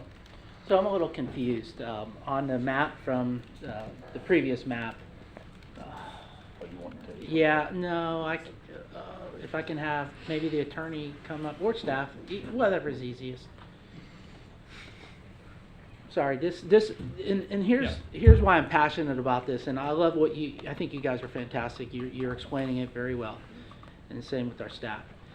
This is our last piece. This is it. We're built out. I mean, obviously South Williamson is spoken for with ICI. We got the other side. He owns that. They're doing a fantastic job. We got a great opportunity with a commercial piece coming off of 95 interchange that's going there to help.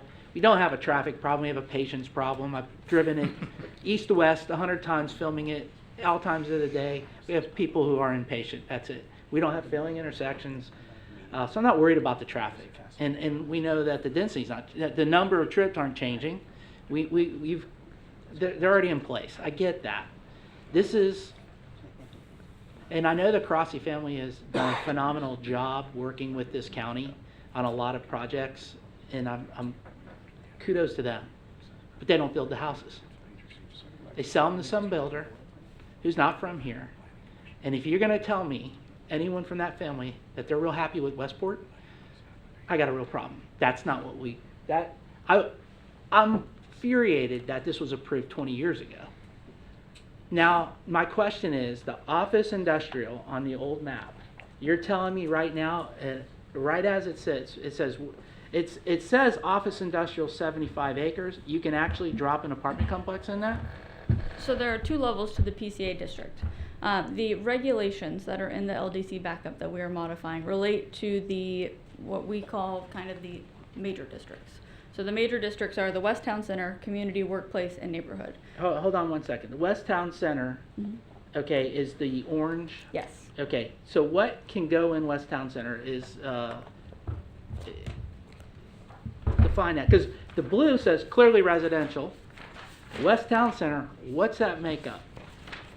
I'm sorry. The problem is the broad categories. That's what it says, but you've got it's like a 20-page code section. It's got a ton of detail in it, and it's 20-something years old. So it's written. I mean, at one point I knew that, but I haven't been in this thing, and it hadn't been my role. But just to give you an example, the purple section, White Palm and the Springs are in that purple section. There's two big apartment complexes in the purple section right now. So when you go down there and look, it clearly says multifamily.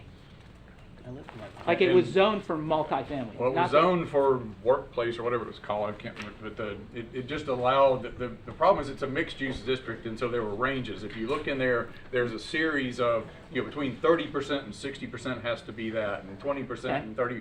So it allows you to move the things around and it's a planning concept that's been around for years. That when I started in Hilton Head, Sea Pines and all those places are built off the same form of planning with a large plan development background where you can move parts and pieces around in them. So it's hard to follow without understanding the depth of it. So, but he can give you the density. The brown areas, I understood, that's the one that goes 16 to 24 residential units. It also allows a whole bunch of commercial options. Correct. And so you can make it way more dense apartments. You could have made it way more dense commercial, or you could find something in the middle. It allows you to have a whole lot. I get the challenge is going to be because you really don't know what you could get, but it allowed the flexibility to work with the market. Yeah, and in the backup, just kind of on the track changes, it's page 8 of 38 is the density, and page 7 of 38 is the West Town Center district overall. You're going to love this answer that it cross-references other zoning districts. So it's not a clear list, which is lovely. But permitted uses, right? They range from general public use, agricultural uses, anything allowed in your R3H, which is your medium density residential, up to multifamily. Your community commercial district, I think is what CC is. Multi-use buildings, so that's your multifamily and then your commercial above it. Bed and breakfast inns, apartments above commercial on the ground floor. Parking garages, community recreation, and it says densities, as noted, are allowed at a maximum density of 16 units an acre. They can go up to 24 units an acre in that town center. And it has the workplace, the main distinction on workplace is it has the industrial district included, some of the heavier commercial districts included as a base zoning, and that workplace district only allows 16 units an acre. There's not that provision for up to 24. Okay. So we're going to be moving that to residential neighborhood commercial. So there could be some small commercial piece in there to accommodate the houses. And all right.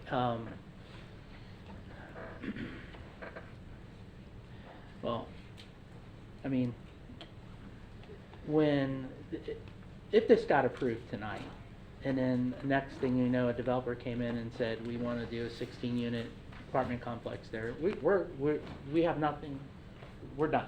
They can do it. Correct. Okay. Wayne, and this might be a question to you. As a council, can we rezone this? Can we change the densities in this as a council? No. So what was done in 2002 is set in stone? Those are entitlements. They own the land with the entitlements to use the land. Very good. Those are And I ask these questions Okay. so that the public can Okay. hear this Yeah, and understand why we have to make decisions we have to make up here. Yes, sir. It's an education for me, it's an education for them, and then it's, oh, them guys just getting paid by developers, right? No, we can't change what someone else did in 2002 when it comes to this, but we can do things to make it better. All right, I want you guys to understand I'm not in favor of 40-foot lots, okay? Madeline Commons behind the elementary school, which I knew you were kind of against, I remember the planning board? Drive through there. I can show you pictures now. It's not something I'm interested in. And if that's what we're gonna get out there because someone else made that decision in 2002, it's on them. But I'm not for 40-foot lots. I mean 50, yeah, I'm not for 40-foot lots. I'm stuck with 50 right now, which I'm very disappointed about, but there's nothing I can do about it, obviously. I was just in a house that's 40 foot wide. You guys have anything else? Yes. Go ahead, Tracy. Go ahead, Tracy. Jessica, anytime you want to come and ride a bike or walk through Sunset Cove with me, I will show you 100 residents that would disagree with a 40-foot lot. Saying that, the issue that we have is y'all have visions of places over in Orlando. We're not Orlando. We're not Windermere. We are Port Orange. So saying that is single-family homes is what we need, what we're looking for. So 40-foot, I'm just dead against. I agree with Lance on density. How we get away from the density is crucial for approving things. And talking about the West Town Center, what came to mind, and you probably would agree with this, is the concept of Venetian Bay. Mm-hmm. The bottom floors of all the businesses and then all the apartments above it. That's what your thoughts are, if I was picturing what as a possibility. That is not, I will say that is, I think, what is contemplated in the code from 2002. Right. That is not the vision of the development team. Okay. So we think it's important to have a town center set aside. Yep. I think that in the current working concepts, the town center concept, the use kind of allocation doesn't change, but in general, and this is my thought, but as you saw in Venetian Bay, and as you see elsewhere, Marina Grande, anywhere that tries it, the actual vertical integration of commercial and residential doesn't work in our market. Right. It works in college towns, but other than that, I think they struggle. So that is not something that we typically advise. Okay. Yeah. All right. Well, that's the concept, and like you said, 2002 is what the concept was. So there's a lot of stuff, I believe, missing for the ideal of what you're trying to propose for us. Yeah, I'm just going to leave it with that right now. Reed?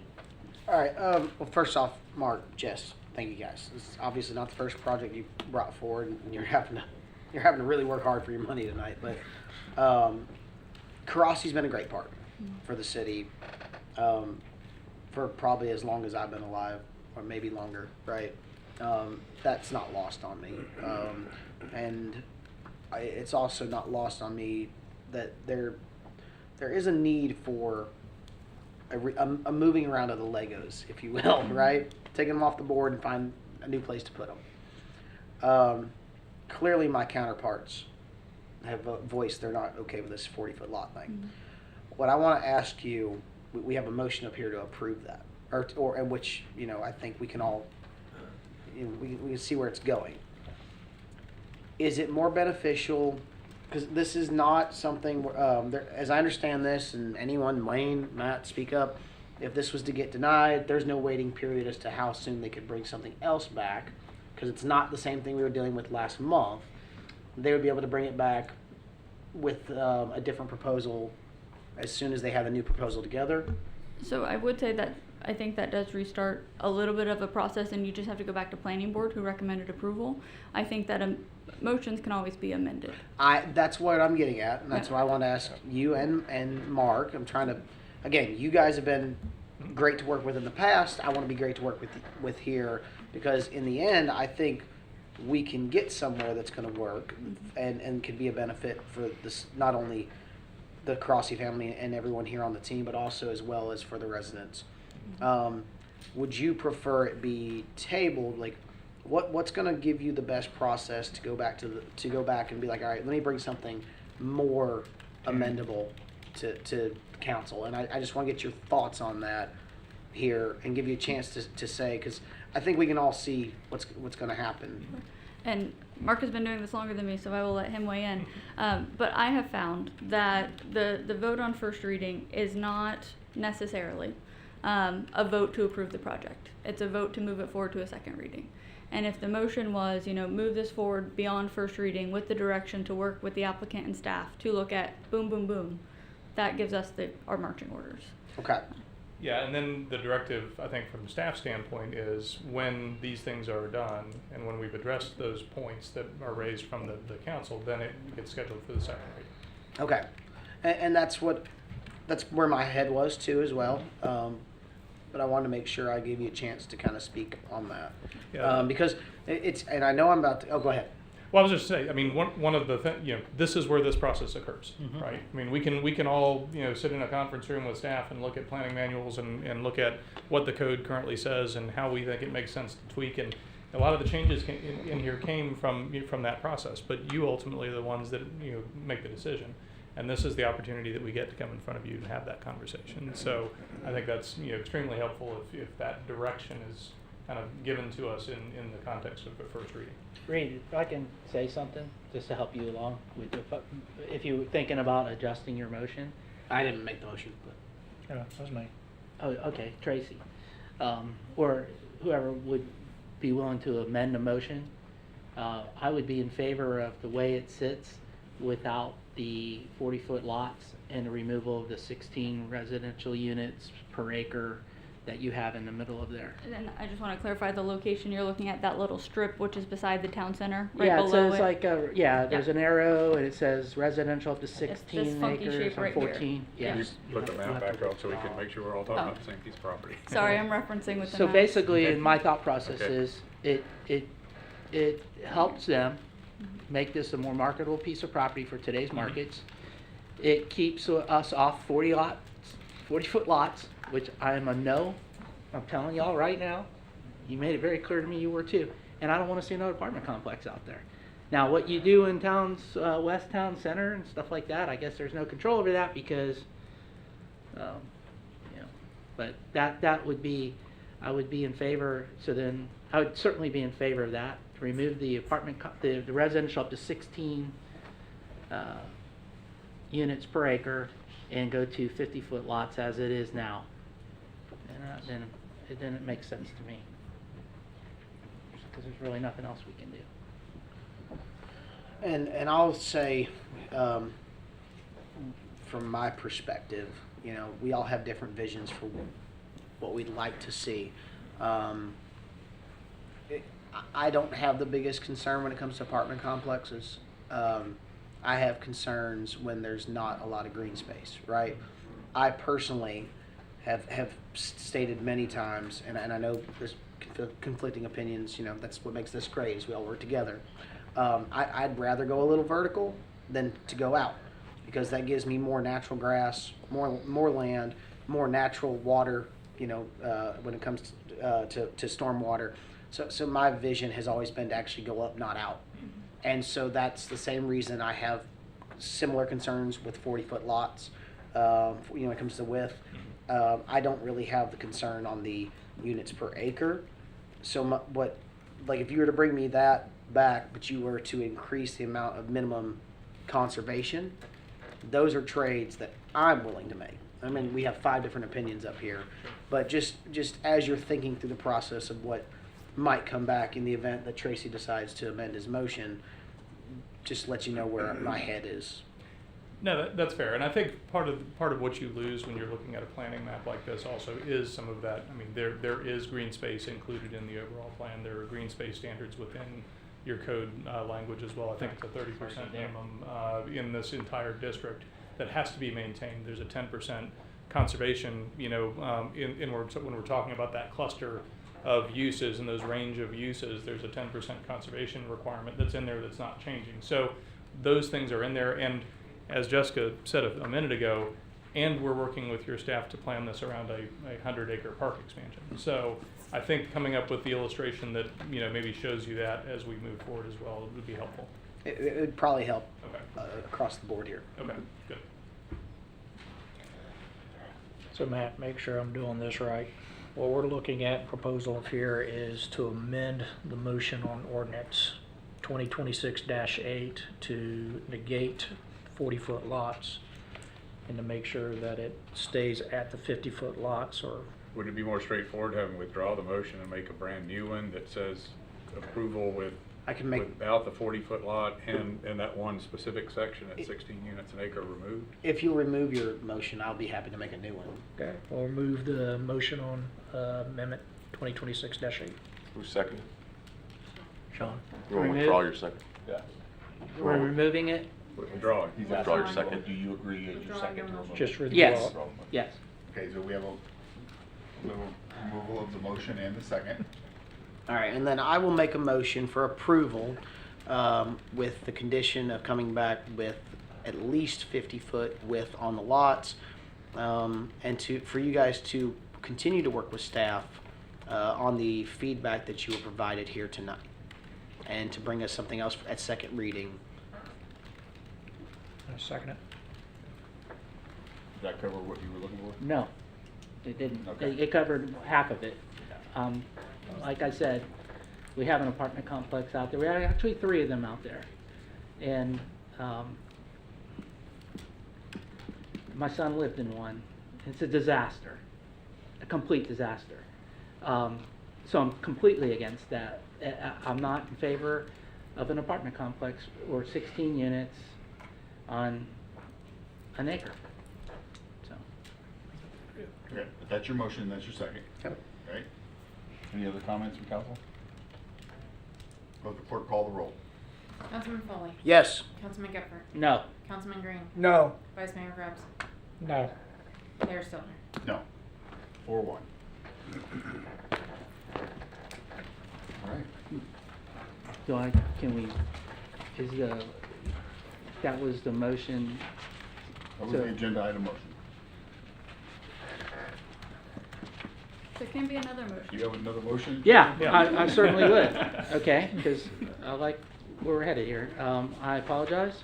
I'd like to make a motion to approve ordinance number 2026-8, requiring that the lots would remain at 50 feet wide, and that there would not be a 16 units per acre allowed. That specific section And that that- is and identified that- on the map. correct. whatever Along that McGinnis exhibit is. Avenue. Along McGinnis. Yeah, Um, that's that section. What are we calling that spot? What do we, so It's- that we're making sure we're clear. Yeah, it was intended as the area where those units would be adjacent to the park. But I kind of feel like for the motion, Yeah. we need to make sure we're properly identifying. Definitely, and, exactly what we're talking about. If it's the pocket along McGinnis Avenue labeled as residential up to 16 units an acre. And There's that's the only one of only them. place that says that there's 16 units per acre on this map. Correct. But So there noting wouldn't- that the town center does permit that. Correct. Right. And there's nothing we can do about that. So this motion would be keeping what you wanted, Reed, in the town center, Do you want which to makes put some sense. max density on that 16, take it down to something like 8 or 12? Or? Well, consistent with everything else, 8 units per acre. I'll second that. I was just going in good faith. Like, but No, I if you appreciate want to, you want to do No, go. that's at, why we have this. You want to do more at the Apple now? That's fine. I believe they're going to bring that back forward anyway with my motion. So, but Okay, so we have a motion and a second. All right, is the applicant good with that motion and second? Yep. Any other comments from council, questions? No? Clerk call the roll on that motion. Councilman Councilman Foley? yes. Councilman Gephardt? Yes. Councilman Green? No. Vice Mayor Grimes? Yes. Mayor Stelner? No. 3-2. The motion passes. Thank you. All right. Appreciate your time tonight. No problem, guys. I know we got more to do, more work. I promise this will be brief. We're going to take a 5-minute recess and we'll be right back.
It would, bro. All right, sorry to break up the social gathering, but we got a few more things we got to get taken care of.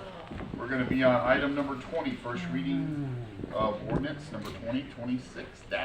That's an ordinance of the City of Port Orange, Volusia County, Florida, proposing amendments to the City of Port Orange Charter, setting a charter amendment referendum, amending the charter of the City of Port Orange to change the qualification requirements for city council members, including the mayor, amending the residency requirements, providing for authority to resolve disputes related to qualification and election, provide for an election to be held November 3rd, 2026, when qualified electors of the city may vote for or against the charter amendments, providing for ballot questions, providing for public notice, providing for severability, scrivener's errors, repeal of conflicting ordinances, and an effective date. Can I get a motion and a second to put this item on the floor, please? Get a motion for ordinance number 2026-6. I'll second. We have a motion to approve ordinance number 2026-6 and a second. I'm going to have Matt walk us through this a little bit more, but this was something that I had asked him to look into quite some time ago. Interestingly enough, while it sounds very simple in the concept that the people of a city expect the elected officials to be residents of the city, it turns out there's been some pretty odd stuff all over the state of Florida. And so this is more so just cleanup and making it what a lot of us would say is common sense, because we all know if it's not spelled out, there's always going to be an avenue or a way of somebody trying to circumvent what the intent is. So I had asked Matt to look into this. I had seen a few things, not only locally but around the state, and I'm like, okay, this just doesn't make sense. So Matt, can you kind of walk us through what this is really about? Yeah. Or spell it out for us on what we're looking at. Yeah, and it seems really complex, and that's because you're changing the charter. Normally, if this was just a code in your ordinances, this would be 2 readings and we'd be done. We wouldn't have anything else to do. Because this is a charter requirement that's changing, that's why there's the need for the referendum. So this would have to be placed on the ballot in 3 distinct questions. Like the mayor kind of foreshadowed, the biggest thing was that our charter is, it clearly states that you have to be here for 12 months. You have to be a resident of the City of Port Orange for 12 months. We assume that means just before the election, right? Or even beyond there, but it doesn't state that anywhere. So the problem is, with that language, the court's bound to that language. So in the event of a challenge, they're not going to read things into it that aren't there. And right now, it's not there. So ironically, somebody just randomly kind of stopped in Port Orange for 12 months. There's an argument to be made that would actually meet the qualification, which is not what we think the intent was. So this is, to the mayor's point, kind of a cleanup in our minds in that we all think the intent was that it was the 12 months immediately preceding the qualifying period that you live in the city of Port Orange. So that's what it does. Secondarily, on that qualification period for the residency, we don't really have anything in the charter either that says you got to submit something. There's no submission of proof or any affidavit. So this it adds to, not only is it defining what that period of time is, it also says you actually have to provide proof and an affidavit that says, yeah, I've been here. Here's some justification for it. We put a few different ways you can prove that in there. We also, it's also silent to who decides disputes related to qualification and election, so we're just making that clear as well, that that's the city council that would solve those disputes if the dispute comes up. So because these are kind of, cleanup items, we try to break them down and make them as simply stated as we can. So you'll see in the ordinance, you have the 3 different ballot questions. You'll actually see them again, if approved here tonight, you'll see those again in November. On the ballot, and if those go through and they're a majority of the voters agreed to these amendments to your charter, then those will actually go into place January 1 of 2027. It's just the mechanism for actually amending your charter. We haven't done so in a very long time, but as the mayor mentioned, this was kind of one that came up on a question. I'd done some research on the case law, and it was very clear that we've seen similar language go in a different direction, where the court said, I'm sorry, that's what it says in your charter, he's qualified, and it's kind of an absurd result based on what we all think is the intent of that provision. So hopefully this is gonna clean that up. Hopefully the voters can understand that. We spent a lot of time, but you only get 75 words to explain all that, and you get 15 words in a title, and that's the limits we got to live by on a ballot. So hopefully we did that. And we'll see what happens in November. There was one that, and I don't have all the details, but there was one in Florida where somebody ran or qualified to be elected in a city who didn't live in the city, but because of ambiguous language was able to say, well, I used to live there years ago, so theoretically the concept here would be somebody could say, well, I used to live in Port Orange like 7-8 years ago, and they could get on the ballot and run for a seat. Now, if they were elected, they'd have to have residence a year before they're sworn in, but clearly that's not the concept. That's not what the intent and what most people, in fact, you know, as I've asked people about this and I'll say, what do you think? They're like, that's absurd. Well, I agree, but you got to have the language that clarifies that. So that's all this is just to say, hey, listen, if you're gonna seek election to the city council, you need to live in the city for at least 12 months prior to qualification, show some kind of proof or documentation of that, and that the governing body, or am I saying that right, or the body that would review that if there was a dispute would be the current city council for something like that. So anyhow, that's what that's about. Any questions for Mal on this? No, I think it's just as best as we can clear this up is better than leaving it ambiguous. So I'm all good with this. Sean, If this passes and it goes on the ballot and someone asks us as a council member, are we allowed to speak on it? Oh, yeah, you could speak on it. I mean, there's certain electioneering requirements, so like we can't spend public funds. Once it is approved and placed on ballot, we can't expend public funds to do some sort of campaign for right. it. But if someone absolutely, calls me on it, we're that's one of allowed. the exceptions to it, actually. If you're inquired on a specific, you know, proportion of, any portion of this, you can answer the question. Thank you. The nice thing about this one is all this is us giving the voters a chance to say, yeah, we agree with the council. Is there a certain percentage required for that to pass? Just 50%. No super majority or anything. Okay. Yep. Thank What, on this end? Yeah, I'm good. It's surprising we even have gotten this far I with know, it. right? Reed? No. Anybody from the public want to speak to this? No? All right, back to council. Final chance for questions. Clerk, call the roll. Councilman Foley? Yes. Councilman Guthrie? Yes. Councilman Green? Yes. Vice Mayor Grubbs? Yes. Mayor Stiltner? Yes, 5-0. Item 21, approval of historic tree removal requests for the Harbor Landings subdivision. Welcome back, Tim. Thank you, been a while. So not the applicant. We need a motion on this first? Oh, I'm sorry. Thank you very much. Can I get a motion and a second to put the item on the floor, please? Motion to put the approval of the historic tree removal request for Harbor Landings and subdivision. Second. So a motion and a second. All you. Tim Burban, Community Development. Just for a little location, the project is located on Ridgewood Avenue and it butts to Riverside Drive, just north of Seminole. I think anyone who's driven down Ridgewood knows this is the vacant property that has the concrete wall along Ridgewood, known as the wall property then. So this was rezoned, or basically a PUD was on this property since 1999. In 2019, City Council approved the Harbor Landings Master Development Agreement Concept Plan, which established a framework to develop 10 single-family homes on this property, along with 16 townhomes in this subdivision layout then. Fast forward, subdivision plans have been submitted, and once the tree survey was submitted, it was determined that there was at least 10 historic trees on this property. Prior to the recent submittal, there was a subdivision submitted 2 or 3 years ago, which staff had reviewed and got up to Planning Commission. Between Planning Commission and this time, the new submittal there, at least 3 of the trees had went from a specimen tree under 36 inches to right to 36 inches and crossed into the threshold of being historic. Those trees are of course located within infrastructure of the subdivision or proposed lots and single family home locations there. There was also 2 trees that, per the arborist report, are damaged, are either leaning and basically propose possible risk to improvements in, or also to have there's one that has the split. It's basically 3 trunks growing out of one, and that basically is showing signs of damage. So the intent is to request by the applicant is to remove up to 7 of the 10 historic trees. We've got the backup information in the staff report, kind of each tree and the justification or the request and reason why.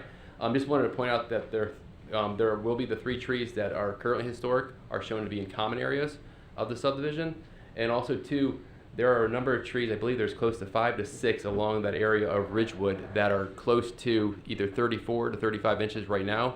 So over the course of time, those are in common area. Those will eventually grow into being historic trees, and they will be in part of the common area, which will be protected by conservation easements. On that one, then the applicant is here to explain their request in more detail, and I'm happy to answer any questions. First of all, any questions for Tim? No. No? All right, let's hear from the applicant.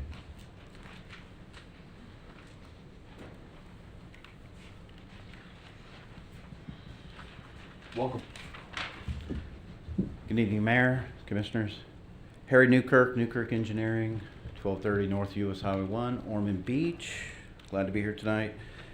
Hey, we've been working with Tim and planning staff for a while on this project, and things have changed over time. Like you just mentioned, redid a tree survey, and some of the trees got bigger, slightly, and it gained an inch, and then become historic trees.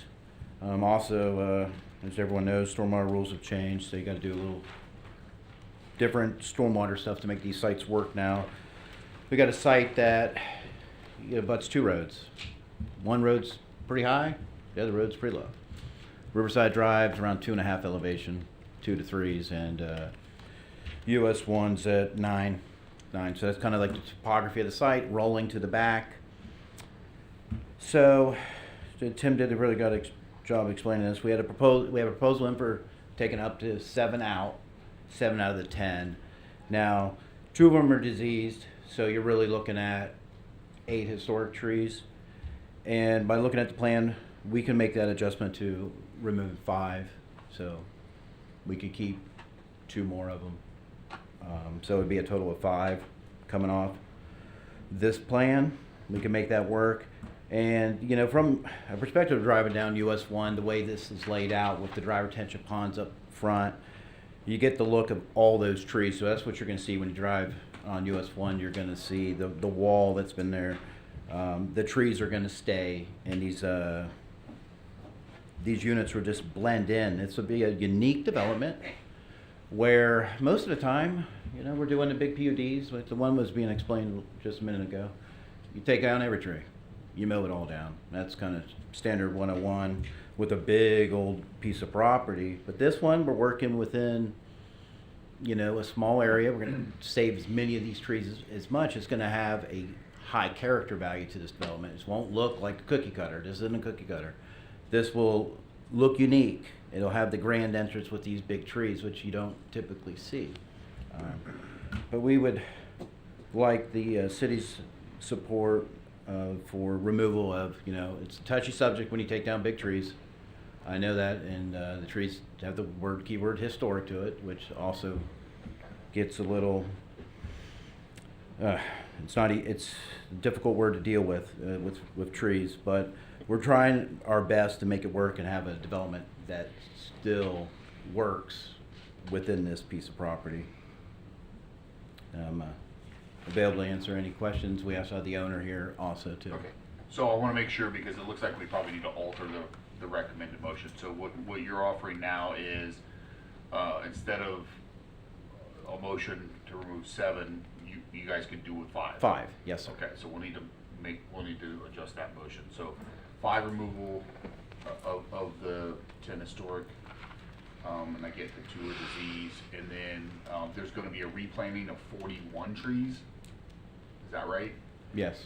Okay, and those will have at least a 4-inch caliber on that. They'll be mixed throughout the site. Okay. Okay. So we'll need to adjust that motion. Any questions for this gentleman? So looking at the tree lot, what you're looking at as far as the structural defects on tree number 2 and number 8, and then you have tree number 3 that you're looking at root composition being compromised and the stability of it. So that brings you down to 3 trees right off the bat, and I see that with no issues at all. My question is if you're sitting here telling us which other trees, and we're looking at your site plans, and you're trying to keep 5, my question to you is which one are you looking at to take out? So the ones I was mentioning, the 2 that we would keep would be tree 4 and tree 7. Right. And the ones that are coming out are in the middle of the lots and towards the riverside where the topo drops off, you'd have to build a tremendously tall 6 foot, like say 5 foot tree well, and that's not a good idea. You know, you'll save the tree and then it'll come down in 4 years. So it just don't have high success on that small of an area putting a tree well in. It's not a good idea. High likelihood of survival is not great.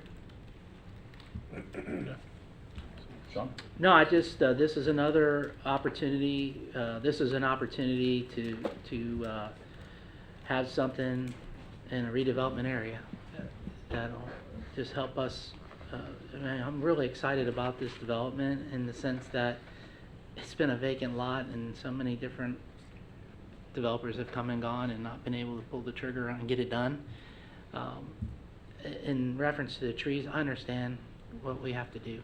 It just I mean, thank you for keeping the ones that we can and not mowing the whole thing down. I know Right. you're going to put trees in there as well, so we're gonna net more trees. Correct. Something that I'm excited about, and the layout looks great, and I see why you have to remove a couple of these to make it work. So I'm in favor of it. Vance? No, I'm okay with taking down the few that need to come down. What I'm not okay with is, I don't want a payment to the tree bank of $12,000. What I want is, I want the 41 trees put on the property. So, I'm not looking at the money. I'm looking at maturity of this project when it's grown by you adding 41 plus trees. That's what I'm after. Okay. He said the cost, it'll go down with saving 2 more trees, so it won't be exactly that number. I don't know if Tim knows what it is off the top of his head, but it'll be different with 2 more trees saved. But it says here though, Wayne, 41 trees or a payment. I don't want a payment. This is stating that if we're only taking 5 trees down, the number of replacements will go down there because the replacement number of trees is based on number of historic trees to be removed, so it'll be a little bit less than that. But not a payment. One thing we do like to have that option then is because they will have to plant all the trees that are required by code for the subdivision, which includes the number of lots on the lots, the buffers there. And we like to have that flexibility because when we start adding more replacement trees onto a site that's already densely with trees then, we've run this in the past where we've done that then, and then we have to go back and thin those trees out a few years later then. So we can work to make sure that we get the most replacement trees on there that have the greatest success, but we like to have that option of mitigation just in case we're not able to fit them all onto that site then. Okay, but it's not something he can choose. I think basically the priority will be to get as much replacement trees on that site then, and then what we basically have, if there's a balance left then that can be paid the mitigation, but the priority will be replacement trees. Thank you. All right, so we're gonna, thank you. Don't go too far in case they have more questions. Anybody from the public want to speak to this before we, come on up, Robert. I got you. Robert's like royalty, so we get the first dibs. Go ahead, Robert. Mayor, council members, Robert Reinhagen, 1425 Dexter Drive North. My concern is flooding. If we're going to tear these trees down and then fill in to put houses on them, where's the water going? And so, and I don't have a lot of sympathy for cutting down historic trees. So I would like to see all the healthy ones remain. And if they have to modify the layout some, so be it. Thank you. Thanks, Robert. Thank you, Robert. Anyone else want to speak to this? Go on up, my friend. I appreciate you, Yes, sir. guys, the council. I'm Davey Gibbs with GK Real Estate and Development. I'm the new owner and developer. And, you know, when we first looked at this property, you know, Ty is a good friend of mine, and we kind of took it upon ourselves to kind of restructure it as far as the kind of homes. So now we're going to be, and I don't know if you have that rendering? Excuse me. But so the 10 single family, they're going to be $3 million homes. and 6,000 square foot. They're going to be all modern concrete, big windows. We got a rendering here. We can Oh, show they you. look just like City Hall. Yeah. Surprise. There it is. There you go. So, as you can see, the 10 single family, 3-story, very modern, and then even the townhomes. These are 3,600 square foot townhomes. So these are also high-end townhomes, and this is going to be a very unique kind of little neighborhood, and hopefully it'll be nothing but good things for Port Orange. So that's all I got to say. Thank you. All right, thank you. Thank you. Anyone else want to speak to this item?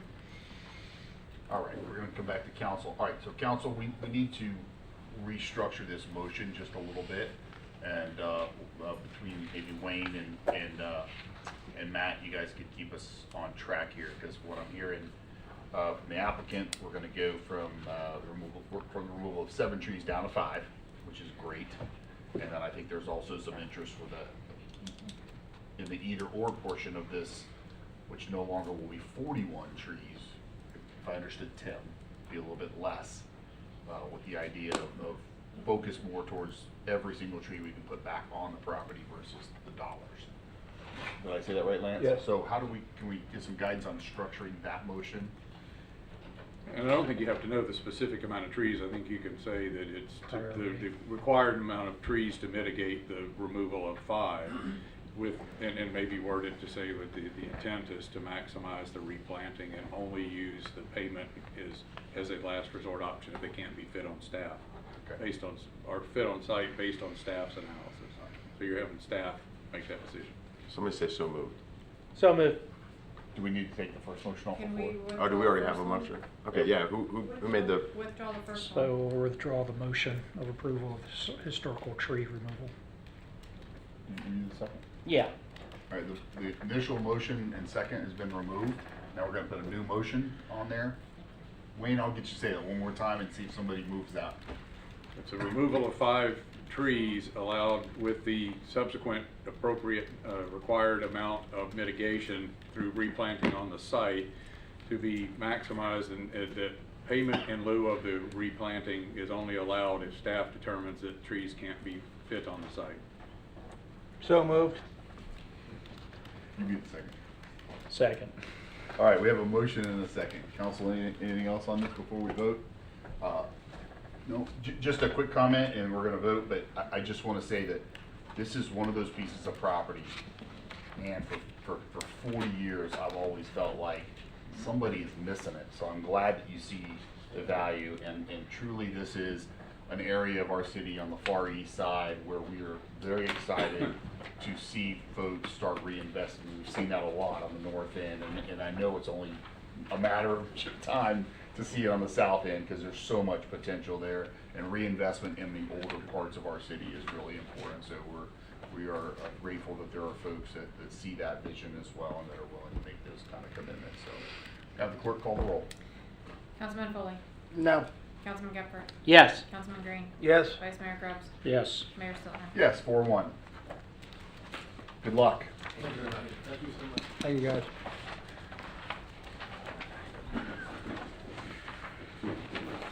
Item 22, fiscal year 2026-2027 budget discussions, preliminary 5-year capital improvement plan and fleet replacement. So Robin's going to get the PowerPoint set up. Perfect. And nothing like starting after 9 o'clock on a budget conversation. You can feel the energy in the room from the department heads. Everybody can't wait to get into this. This, just to start while she's getting it set up, so this is the traditional start of the budget process for us. So we always start with capital. And then we bring capital to you first, and then in July we come back with the operating with all the departments, the total budget when we set the max millage. One of the reasons that we do that is that we don't have all the revenue sources known yet at this point. We do have a preliminary tax roll information, but we don't get final until July. And then state revenues, in addition to that, account for a good bit of our funding. More than half the general fund actually comes from other state revenue sources, and we generally don't know those until later in July. But it's important to bring capital to you. It is the largest chunk of your budget outside of your personnel cost, and it's one where you probably have the most ability to really control and shape your budget. So you make decisions on either construction projects or large pieces of equipment that are being bought. And this gives you the chance to do that. Tonight, we're not asking for a vote or any formal decisions. It's a presentation of a lot of information. And then we'd like you to give us some feedback and direction to help us do a better job coming back in July with specific recommendations. You're going to see the CIP presented in a 5-year format. That is the best practice to do so, just like you would want to do at your house when you're looking at large-scale purchases and projects. What you don't want to do is have a year where you've got to change the roof on your house, buy a new car, and have a kid's wedding in the same year. Same thing here. You don't want to go into one of your funds and have all these huge things. Having spikes in the budget is a bad way to do it. You're trying to keep it smoother. We haven't really done the best job of 5-year planning in the past. With the transition in finance staff, we are going to go down that path now. So we're in the prior years, if somebody came up with a good idea today, they just throw it into the next year's budget. And the discipline of a 5-year plan is you go into out year number 5 and work your way up. So council knows through a full 5-year window what your costs are going to be and what your projects are going to be going forward. And having said that, what's currently showing in year 1, the fiscal year 27, which is the upcoming budget, is what's funded. The other 4 years are planned but not actually funded. And what you're seeing in there are not formal recommendations. We sat down as all the staff and came up with, these are ideas of what will help the city run, do better for the citizens in the community. But at this point, they're not all recommendations. I can tell you, we don't have enough money in the general fund based on the current millage to pay for all that. So some of those things are going to have to get done in later years. So right now, I just wanted you to be able to see them and get your thoughts on them. And then when we come back, we'll decide what we can and cannot afford. But at the current millage, we can't get there. One of the things, so at the end, there's a bunch of slides we go through. Typically, the way this works, and go to the next. So the table of content shows the order. So normally there's a little opening I give, and then we go through each one of these categories with all the projects in there. But it's important at the end, one of the things we put is a summary sheet of all the general fund projects, because instead of trying to go back through 14 or 15 slides and go, can you go back to slide 6 and look at that one thing? I grouped them all on one slide to help facilitate the discussion, because that's really where the challenge in the funding is the general fund. And so you could stop me as I go through if you've got questions, but probably the detailed discussion on what we might prioritize and not will be at the end when I get there. So moving forward, a lot of times people will spend a whole bunch of time talking about the economy and how it affects your budget, whether you want to talk about inflation or mortgage interest rates or anything like that. I just wanted to hit a few key points here for us tonight. That we know we were nearing build out. When we had that conversation, even when I was hired 5 years ago, we talked about the fact that we expect flattening revenues. A lot of cities live off of telling people they didn't raise their millage rates, but that's because they're getting a ton of growth and they're living off new development, paying for it. So you get 16 new apartment complexes, you got a whole bunch more money. You don't have any growth, you don't have any more money. So we have not had, and I know we've heard conversations about growth, but we have been really low. In fact, the last almost 17 to 20 years, we've had just about 10,000 people total move here. So it's like 400 people a year. That's close to stagnant growth. That is, fast moving cities are 2,000 plus people a year. 400 people a year is not. But looking back at the trends that are shown here, the tax base is the one column. We used to get double digits. Years ago, when we would have these meetings with all the other cities, Port Orange was routinely in the upper half of the cities with the most growth and the most tax base growth. That's pretty well done now. You can see that number at 12%. When we got that high, that was mostly inflation driven. Those were the years when inflation was like 7 and 8%. So when we got the property appraisers information, we had as much growth based on an existing house being taxed at a higher level than we did from new development. But what it resulted in is, if you look on the far right column, that's how much extra money we took going into each budget year to run the city. So the higher number there, the first year at $3 million, that was the year we adjusted the police department's wages. And so that covered all of that in that year. And then that number has steadily decreased since then. And there's always that conversation about going to rollback. What is rollback? What is the percent over rollback? The state law requires you to state that when you do your budget adoptions. So last year, that little over $1.6 million that was higher than the year before was about a 4% over rollback number. This year, the preliminary number came out. $800,000 is all the new money we have to run the city with. And that is less than 1% over rollback. So you're almost at rollback with what we've got. So we have to go into next year with $800,000 more dollars to address wage contracts that range from 4 to 8%. We anticipate an 8% insurance increase. We have other contractual obligations and just general inflationary impacts. And that is a hard target right there. Inflation that dropped down closer to 2, then it went back up a little bit, then it came down, then it went back over 4 as part of the war. If the war ends, it may come back down. I don't think it's going to go anywhere near the 7s of the past, but we're trying to deal with funding the general fund projects with very little new money going into this year. So that's just an overall start to what we're facing. And before I got into the new ones, we did want to take a little bit of time to thank the people who put together the projects this year. So we did complete a large number, over 40 projects. Now some of them aren't finished today, but they'll finish in this fiscal year. There's a couple of highlight projects in there. We talked about that earlier with utilities. That North Commonwealth water upgrade, we did that whole Commonwealth area in the last few years, went from 2-inch water pipes to 6-inch. Now they've got fire hydrants, they've got better flow, better safety, better quality water in that area. Very big positive project to be done in that area. The Jackson project is completed, another big positive. You can see things for parks, and Public Works has gotten a few things done as well. So I'll just start going through the categories. So this is showing the 5-year plan on a pie. You can see the total number on the left. It's in what would be funded. The 57 million is what we would have to fund. The 284 is the other years. So it's a little bit more like the other out years are like 70 or 80 million, where this one's 57 million. The pie is showing you how they're broken out. Water and wastewater is almost always going to be the bigger one, just because the utility is the most expensive thing we have. This pie, though, includes the $170 million sewer plant upgrade that I'll show you later, and it also has a big wedge for the Parks bond. In the future, when the Parks bond projects are done and the utility major upgrade is done, the pie itself will shrink. It won't be a pie of 284 million, but it'll still be probably similar ratios. It will usually be dominated by water sewer. So the first category is park bonds, and we did give you the hard copy to look at for people trying to look on the monitor. I'd suggest looking at the higher density ones because the resolution's better. The outer ones are kind of light and hard to read. So on the positive side, the park staff has done an outstanding job. The bond got approved, and they have moved really fast to get these projects out there to the community. One of the last things you want to do is have the voters agree to give themselves amenities and tax themselves and then take forever to give it to them. So Fort Lauderdale is currently getting beat up pretty bad because they did a bond about a decade ago and they haven't even gotten halfway through their project. So they are moving along. As you can see, everything on here but the Karasi Park expansion and the trails is ready for construction in the next fiscal year. The Karasi Park, we don't own the land yet, so we've got to own the land, design the park, and then go forward.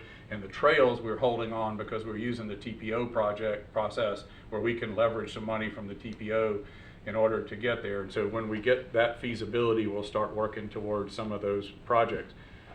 Understanding what's out there for the public to vote on considering property taxes, we may want to talk about this as we go forward throughout the summer on what we do with RecWest and Karasi, because if you build them, they will have ongoing operational costs. The bond will cover the cost of construction, but there will be staff, there will be electricity, there will be mowers, there will be fertilizer. Those projects are going to cost us money to run when we move forward. But congratulations to the staff. This is one of the most effective one-year movements of a bunch of bond projects that I think I've ever seen in all the bonds I've done. They're also out there leveraging with ECHO funds.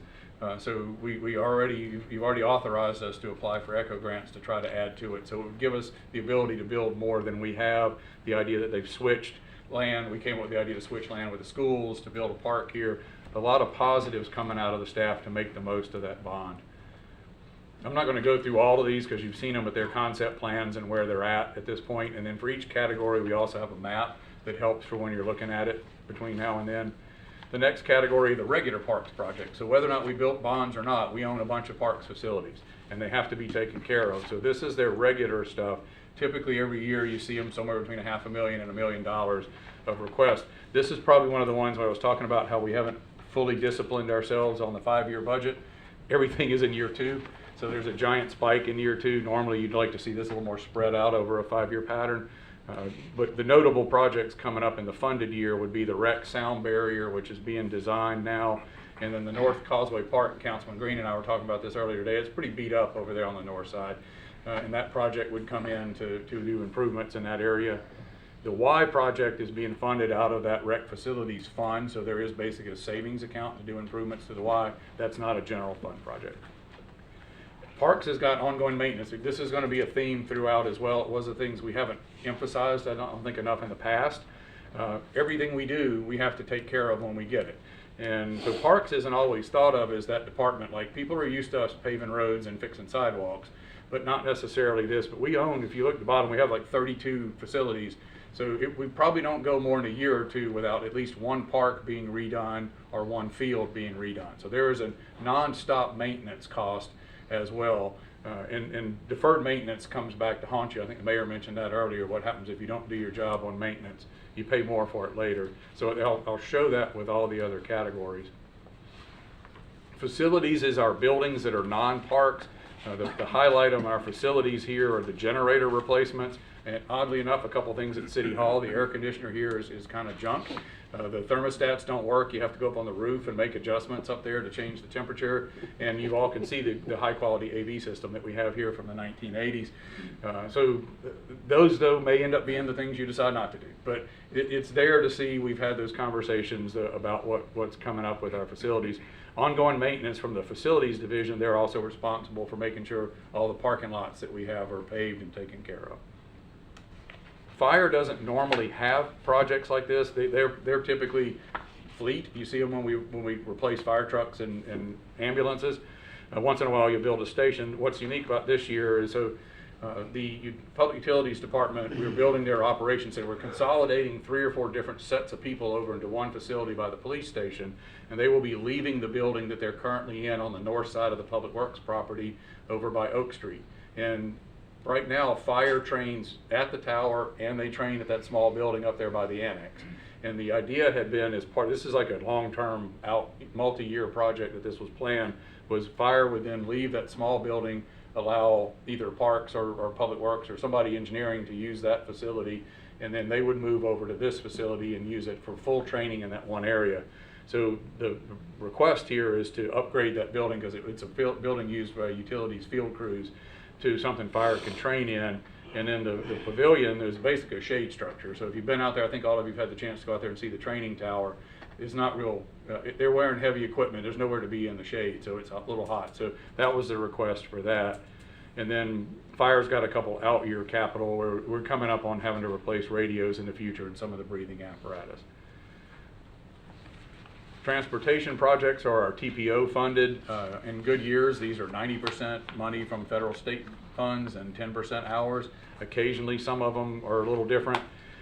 In this upcoming year, the 2 big highlights are the Dunlop and Yorktown bundle. That's construction. That's why it's a higher number.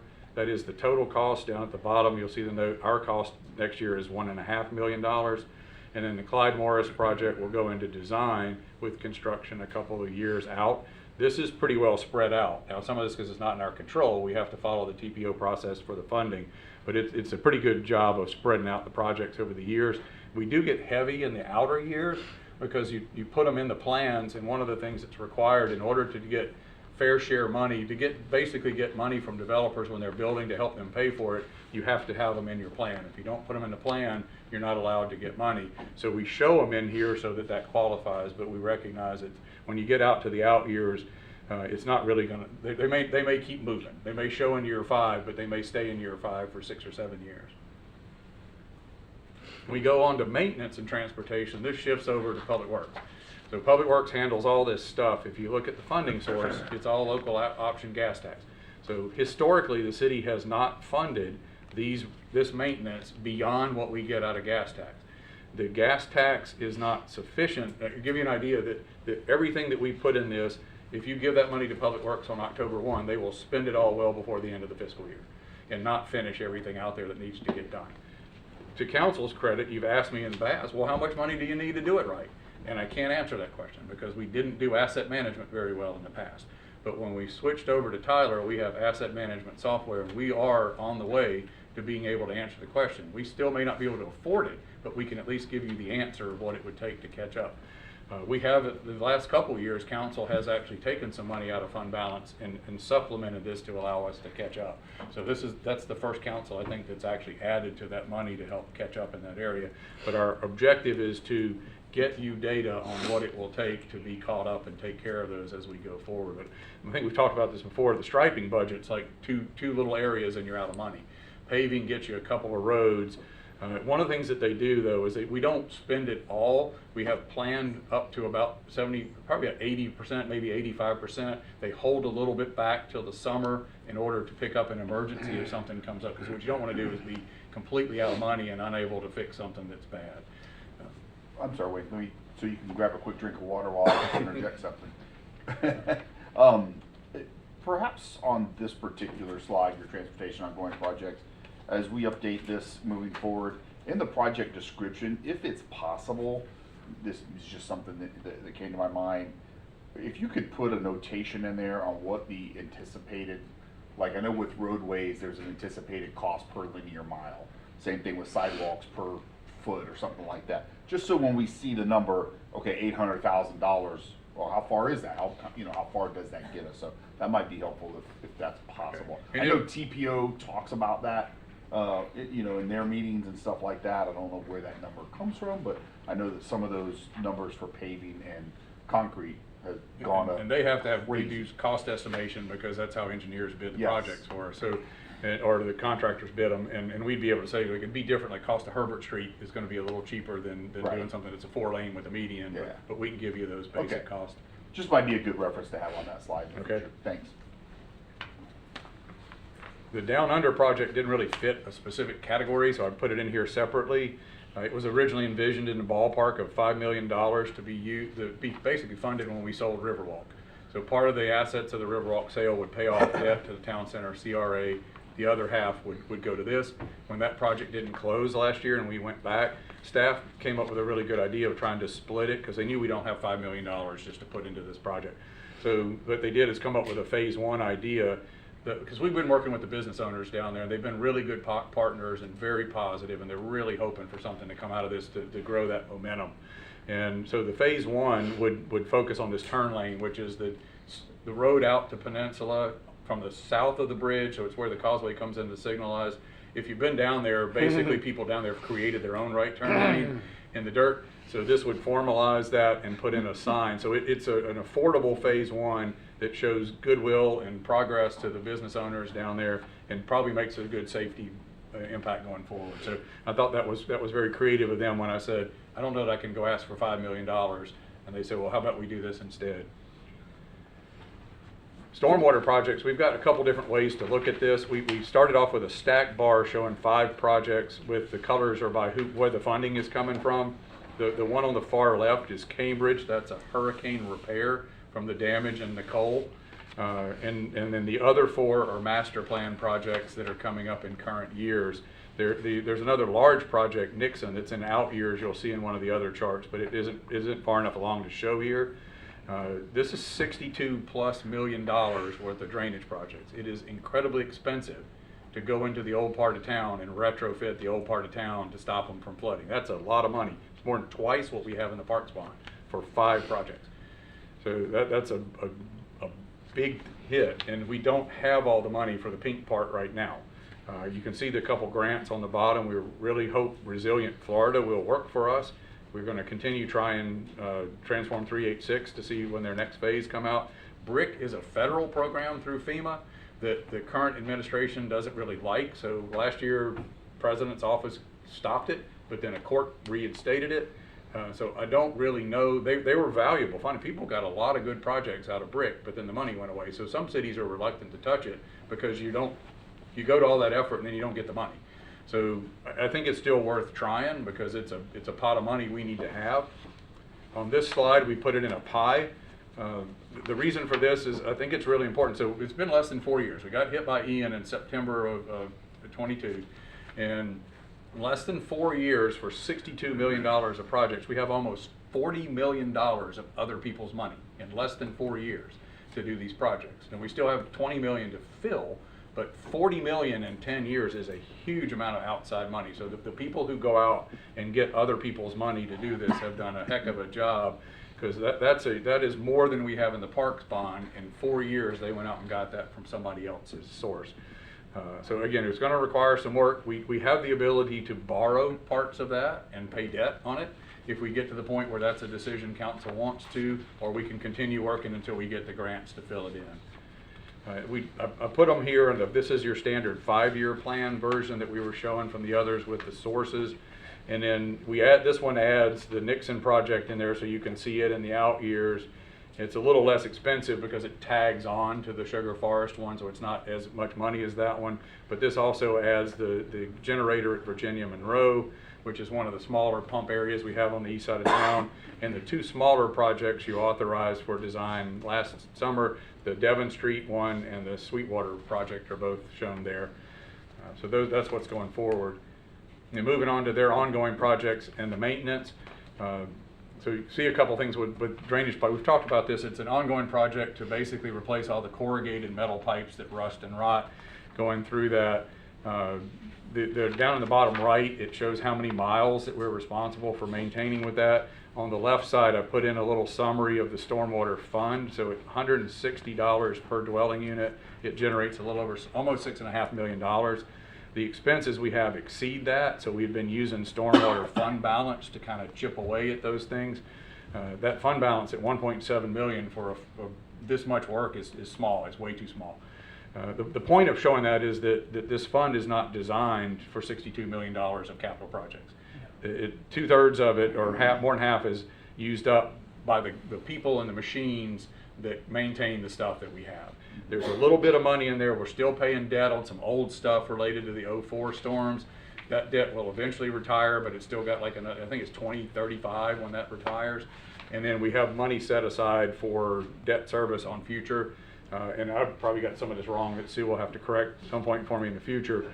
But we've been chipping away at it using fund balance. So the point of that, just at the $160 per dwelling unit, we can't build $62 million worth of projects. We definitely need other people's help, and we would probably either have to borrow or find some other revenue source to build all of those projects.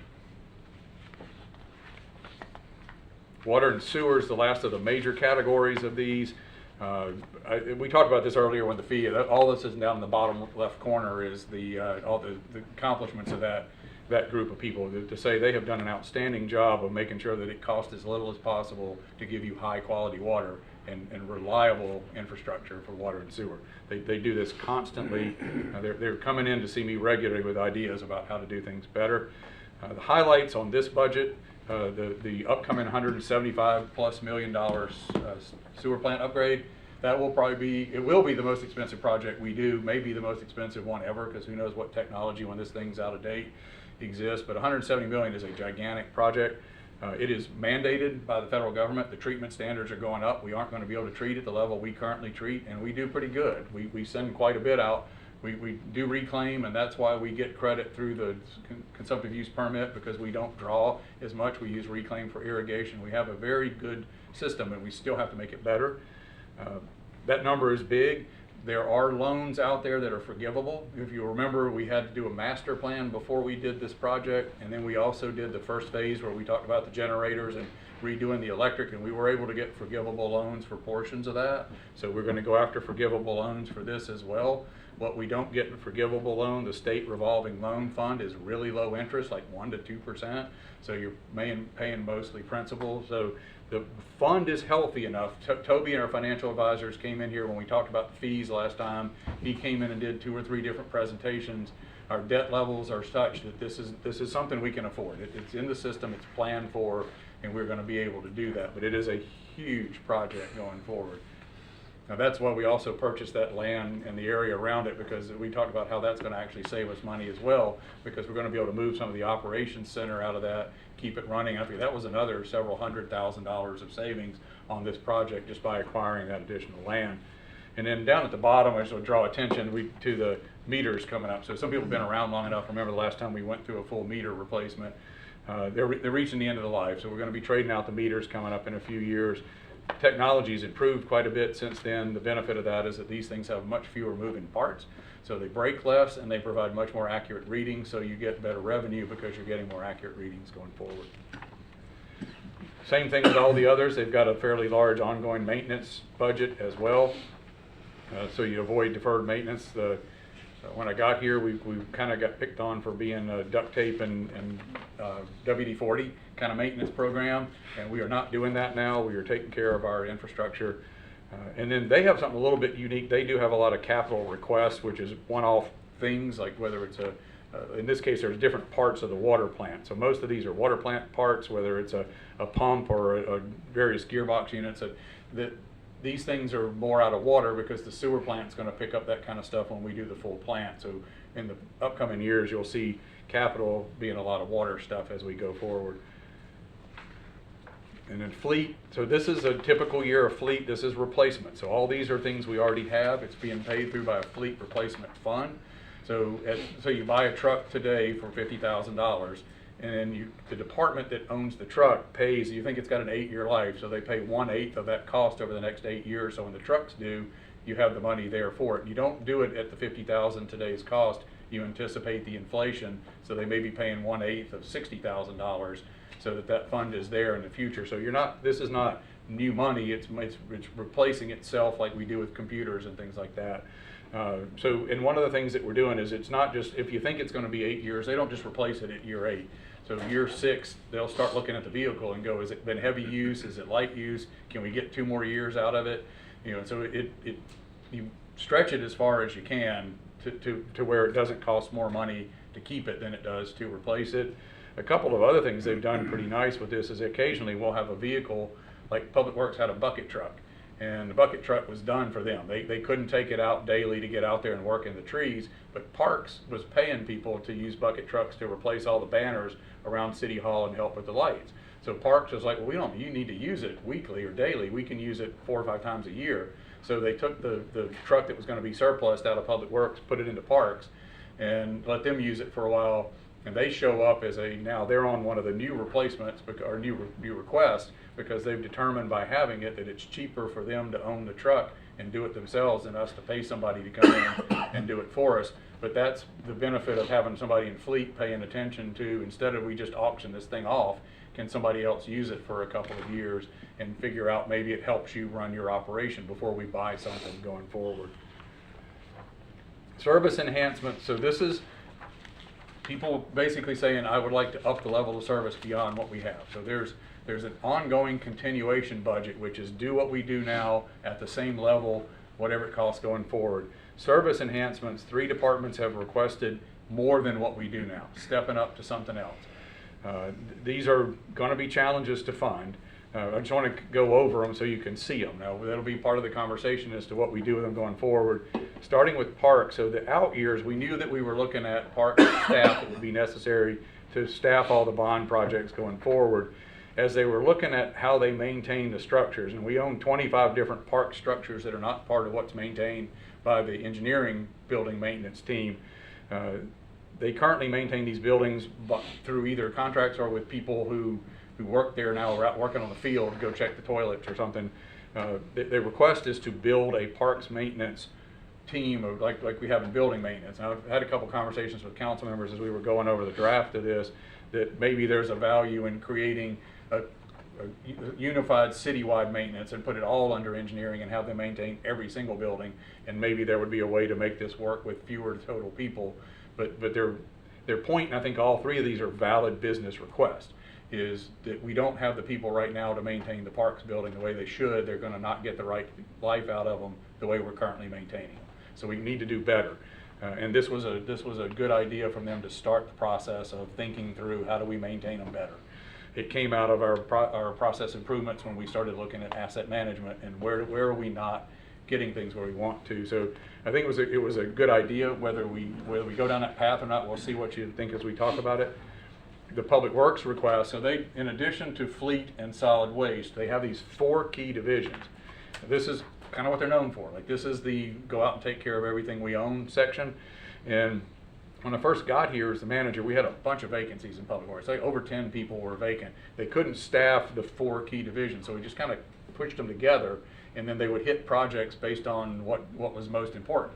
But there's a different skill set in a guy that can run a machine like a Menzie muck and get in a dredge versus a mowing guy versus a guy who's an expert at paving versus the people who are good at climbing in trees and cutting them down. So we have operators at both the high level and the middle level, and we have different types of machines, and then we also have maintenance worker levels that don't operate the machines at the higher level.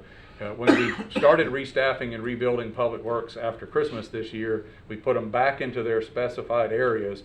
And what was happening is that stormwater and grounds don't have enough people to fully get out and do their job. So they were having to cannibalize by grabbing people from streets or signs and help them out on busy days, which then gets in the way of these people doing their job. So what they've requested is to these two maintenance workers, which are pure boots on the ground. These are our entry-level maintenance people that get out and help. With those two people in those two divisions, you fully staff all four components of Public Works going forward, and they don't have to cannibalize unless there's a really good reason to do that.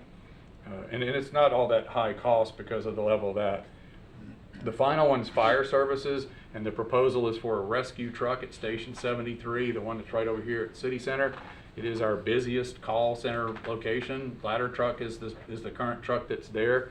And the proposal is to shift or to add a rescue truck to that would run first response medical. So right now, as calls come in, that ladder truck is so busy that about half the calls that come into that station end up being picked up by somebody from a different station because the ladder truck's out and busy and we don't have somebody there. So that obviously reflects your response time because somebody's got to come from somebody 4 or 5 minutes farther away to get there. And we've talked about this for years, and you've seen it in probably some of the other areas, that if you have a truck that's got a paramedic on it, so it can be advanced life support, ideally, you can bring it down to basic, but it's still better to have a paramedic. So you put 2 guys on the truck, they run all the first response for medical calls when they come in. It will dramatically increase our response time, and this zone is the area where we have the most assisted living facilities, nursing homes. So there's a lot of medical calls that come out of the 73 area. So from a business standpoint, it's a really good idea going forward. It is an expensive idea because it requires 2 firefighters per shift, so you've got to have 6 firefighters and the truck in order to do this. So I understand that, but I think all 3 of them came in as valid responses to serve a need to solve a problem. Now, the question and the challenge is going to be for us to figure out how would you pay for that if you do it. So. I don't think that 1972 I don't think a truck's going to cost that much. I wondered who was old enough to remember that TV show. Mike should probably There's find only it. like 3 of us. Is that rescue truck, is that a transport truck or just It's a rescue? pickup truck with back. I'll show it in the next slide. I'll show you when we get to the vehicles. But so it's here. That's the truck up at the top. That's a 110K truck to get it. So there's also some additional fleet that was shown in there. The parks crews would need trucks for theirs. The Public Works request is a roadway marking machine. So the striping we talked about right now, we do mostly manual thermoplastic. This would allow us to get more done by having a machine instead of manual. The utilities has got a vacuum truck. So we have 2. This would be a smaller scale vacuum truck that would allow us to do better getting into the smaller areas. We struggle with our large trucks to get into everywhere and vacuum it up. So they've seen a need over time.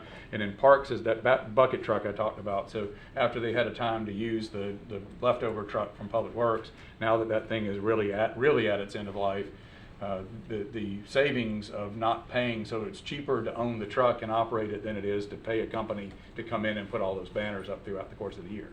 So that was what the request for that is. So those are the new requests in addition. Before I'll get to the summary sheet, just to follow up, so we've got July 21 scheduled for the next meeting. We hope that council meeting doesn't have a giant zoning hearing on it. So we can get to it sooner. If you prefer not to do that, or if that meeting we end up talking about tall fences or zoning, we have the 28th as well set in there. We wouldn't need to set max millage by then because the trim notices are due in early August to submit that out. There's a unique thing with the budget hearings this year. There's a statute that requires a certain amount of days between when we get the tax money from the appraiser and when you can hold first reading. And because the oddity of September with the first being a Tuesday, it threw everything out of whack with Labor Day. So these are the 2 dates we are hoping to get all of you together to vote on first and second reading. It doesn't have to be decided tonight, but feel free to give me feedback on it if it doesn't work. And then what I said here, we summarize. So what I put in here is these are all the general fund N27 And so they're not recommendations from us at this point. They are good ideas from people that we want to get your feedback on.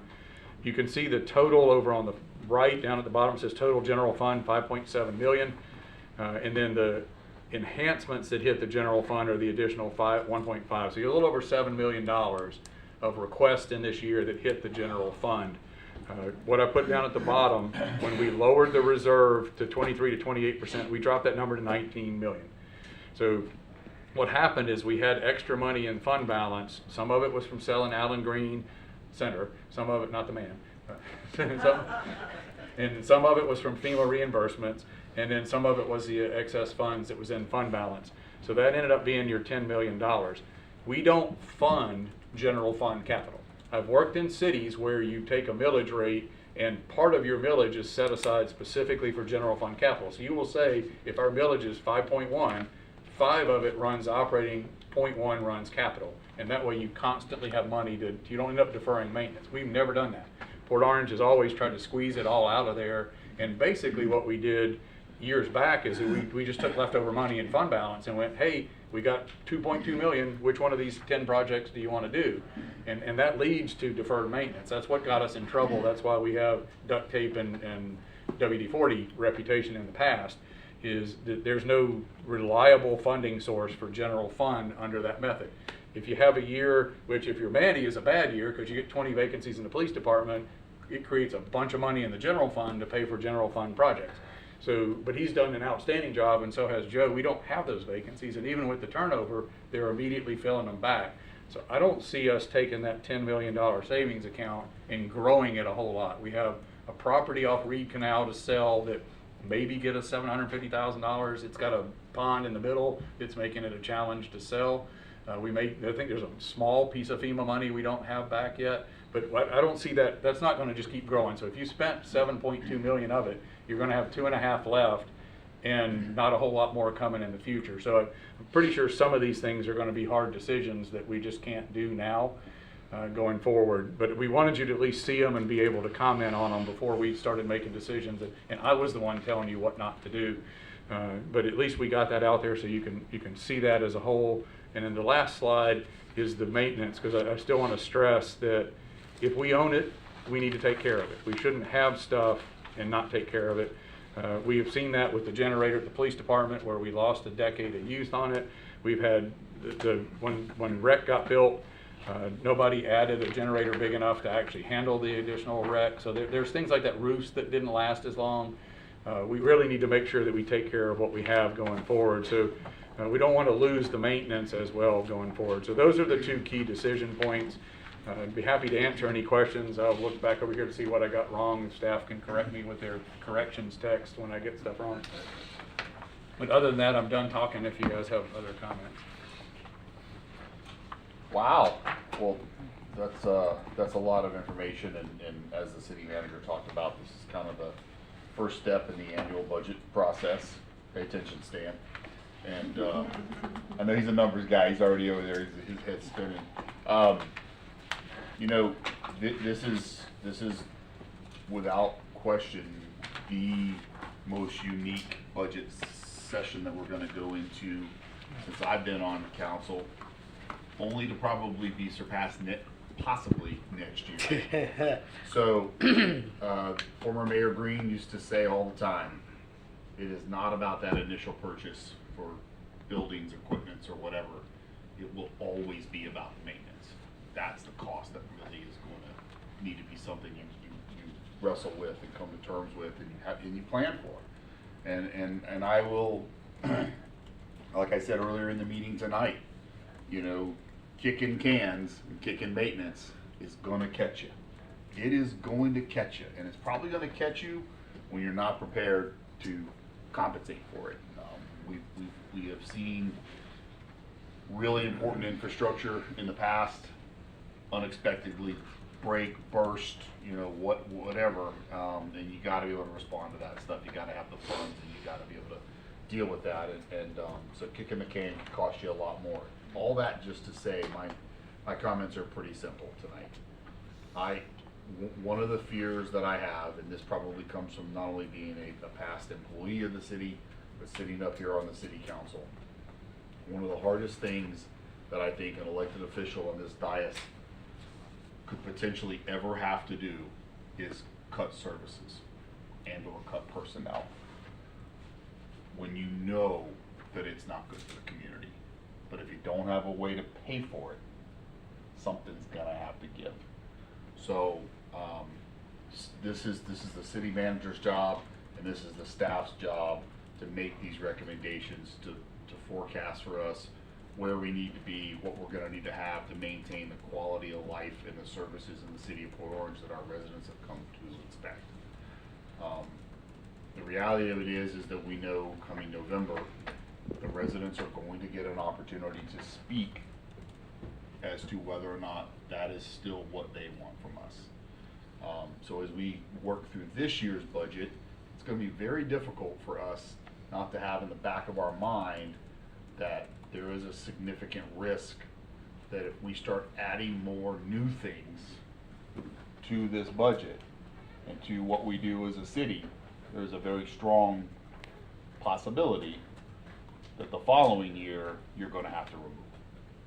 So just keep that in mind. I know that's not anything any of us want to have to do, but it will definitely be something that we will have to be considering. So I think that, like the city manager said, this is just the first step to lay this out for us. I do like the 5-year increment look, Wayne. I think that's the right way to focus and look at this. Some of those project numbers are huge. When you said $170 million, I'm like, man, I missed that. I'm looking back at that. I'm like, holy man, that is a $170 million project. That's amazing that we're talking about that. But here again, you know, that's part of, I guess you would argue, unfunded mandates, right? These are mandates that are being made upon municipalities at higher levels of government. Have to do it. Where you have to do it. And it's easy to say, well, we might get a forgivable loan. That'd be great. But we're not the only city that are going to be looking for those unforgivable loans to meet these higher level government mandates. And then even if you have, like you said, maybe you just get an interest and it's favorable at 1%. That's great. You still got to pay it back. You got to have a plan and a funding mechanism that pays it back. So anyway, all that just to say that that's what's on my mind. Is, you know, I really want to see us work hard to continue maintaining what we already have in this city. And that in and of itself is a challenge, not knowing what, you know, the next whatever 4 months may dictate to us. So, Lance, we'll start with you. No, I'm good. I've been through this thing already. I rolled through it several hours last night, and again, I'm worried. And I'm worried about what's going to happen in November. Honestly, I'm worried. So, but other than that, we'll keep progressing with what we got. John? I want to say thank you very much. Your presentation was incredibly, very well to understand. I've always felt like when you talk to me, I understand what you're saying. I hope that our citizens can see this. And unfortunately, there's 1, 2, 3, 4, 5, 6, 7, 8 in the audience right now. The absolute most important thing we do as an elected official is this budget. And no one shows up for it. It blows my mind that I've had more people in front of us for fluoride in our water than the most important thing, and that's paying the operating costs of this city. And what it tells me is that the people trust us, and they trust us because we provide the information, and you did a great job doing that, and I really appreciate that. And we need to get this information out to everybody so they understand the importance of where the money comes from and what we spend it on. And it's quality of life, and it's services, it's firefighters and police officers and parks and rec, everything everybody wants and why they live here. It's the streets, it's the setbacks, it's the everything, the trees. All cost money. I didn't see anything in here, Robin, in reference to the lights on Taylor Road. That's all I've got. It needs to be in there. Tracy. Wayne, thank you for the 5-year plan, and thank you to all your staff for putting this together. I know it takes an army of individuals to do this. previous budgets over the last couple of years, me sitting up here and reviewing, this was a way easier process. So thank you, staff, for that and putting this together. It's always about a 5-year plan. We've talked about build out coming and how that's going to affect the city. We have to have a plan in motion, and by seeing this now come into fruition, it shows me that you and your staff is planning for that. So thank you, because the future is going to be hard. November is going to put a kink in things, I believe, and that makes it even harder. But for right now, what this is if we go forward, we have a plan in place to be able to take care of the citizens, the infrastructure, but also the staff.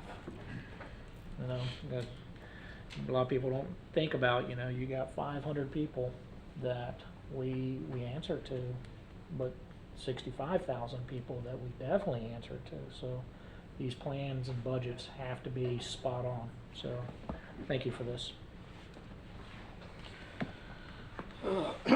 Yeah, Wayne, I feel like these presentations have gotten easier to digest each year, and I appreciate you and staff and staff tonight. I know it's not fun for y'all to sit here for a 3.5-hour meeting.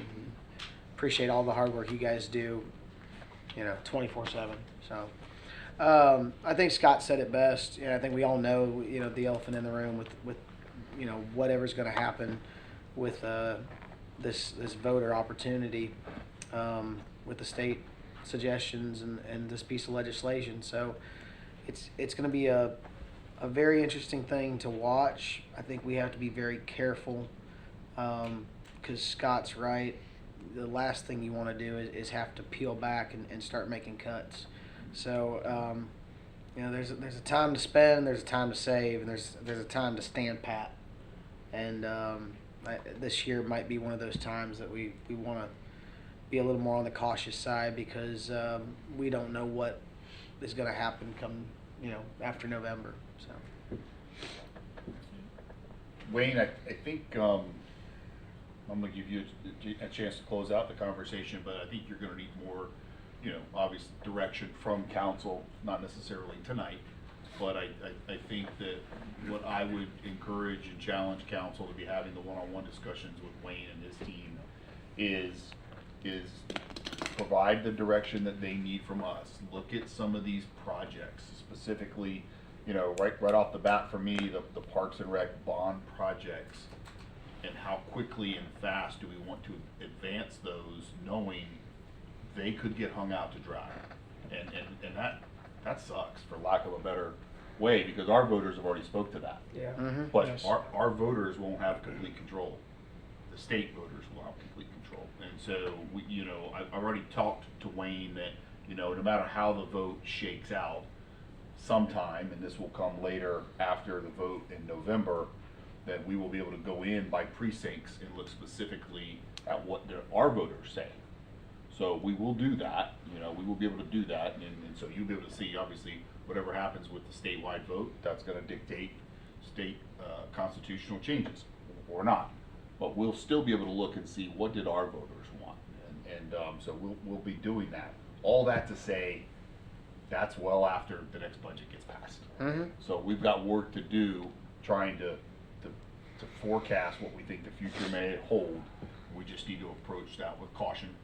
But keeping what we do know about our community is that our residents look for a high quality of life, and they do expect high quality services.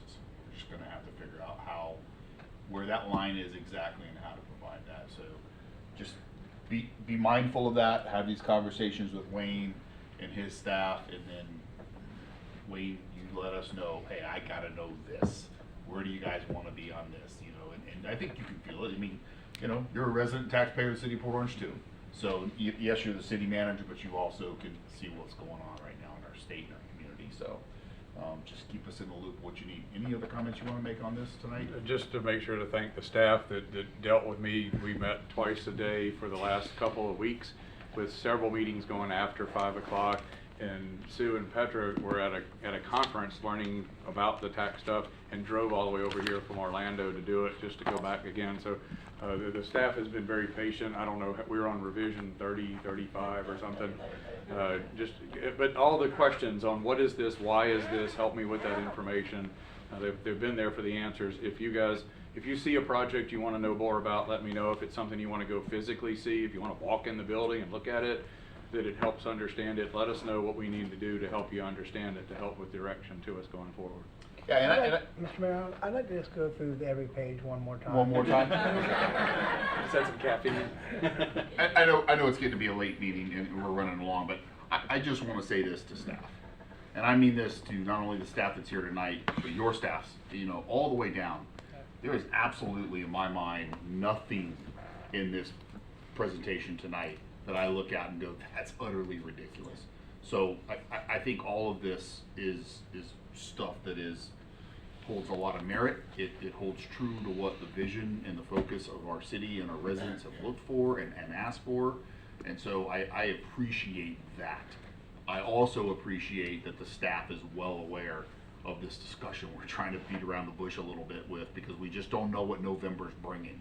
And I know that all of you are very experienced and very seasoned, and you understand exactly what we're trying to say. We just gotta have a way to pay for it, right? There has to, the investors of our city have to be able to pay for it. What does that mechanism look like? If this is what they want, how does that occur? And the complexity of the budget, Sue, thank you for what you do. The complexity of the budget, because I'm gonna promise you this, Facebook doesn't have a clue how stuff gets funded in municipal government. Not a clue. I've yet to see one single person, a lot with opinions, but none of them have a clue what money comes from where and what restrictions in certain money is how, and how that plays out in municipal government. It's very complex, so we appreciate what you guys do. All right, enough on that item. Moving on to item 23, council committee reports. First Step Shelter. Yeah, this will be about an hour, so sit back and relax. 17 slides. Yeah. So Monday we will be interviewing 4 candidates for the replacement of the executive director. Looking forward to that. And First Step Shelter is doing really good financially. They have a great team that person will be able to oversee. So we're excited about moving on. The Chamber has a wonderful fundraiser next Friday. It's their casino night at Riverside Pavilion. So one of their larger fundraisers for the Chamber. And they're doing fantastic. A bunch of different new members. A lot's going on. There was a mega mixer last Thursday where 5 chambers all came together in Embry-Riddle and had a really good turnout. And a lot of good stuff going on there for our small businesses and the Chamber support. That's all I've got. Thank you. Excellent. Thank you. Anything else to come before us tonight? We got another 56 and a half minutes before, All right, have a good night. Thanks, everybody.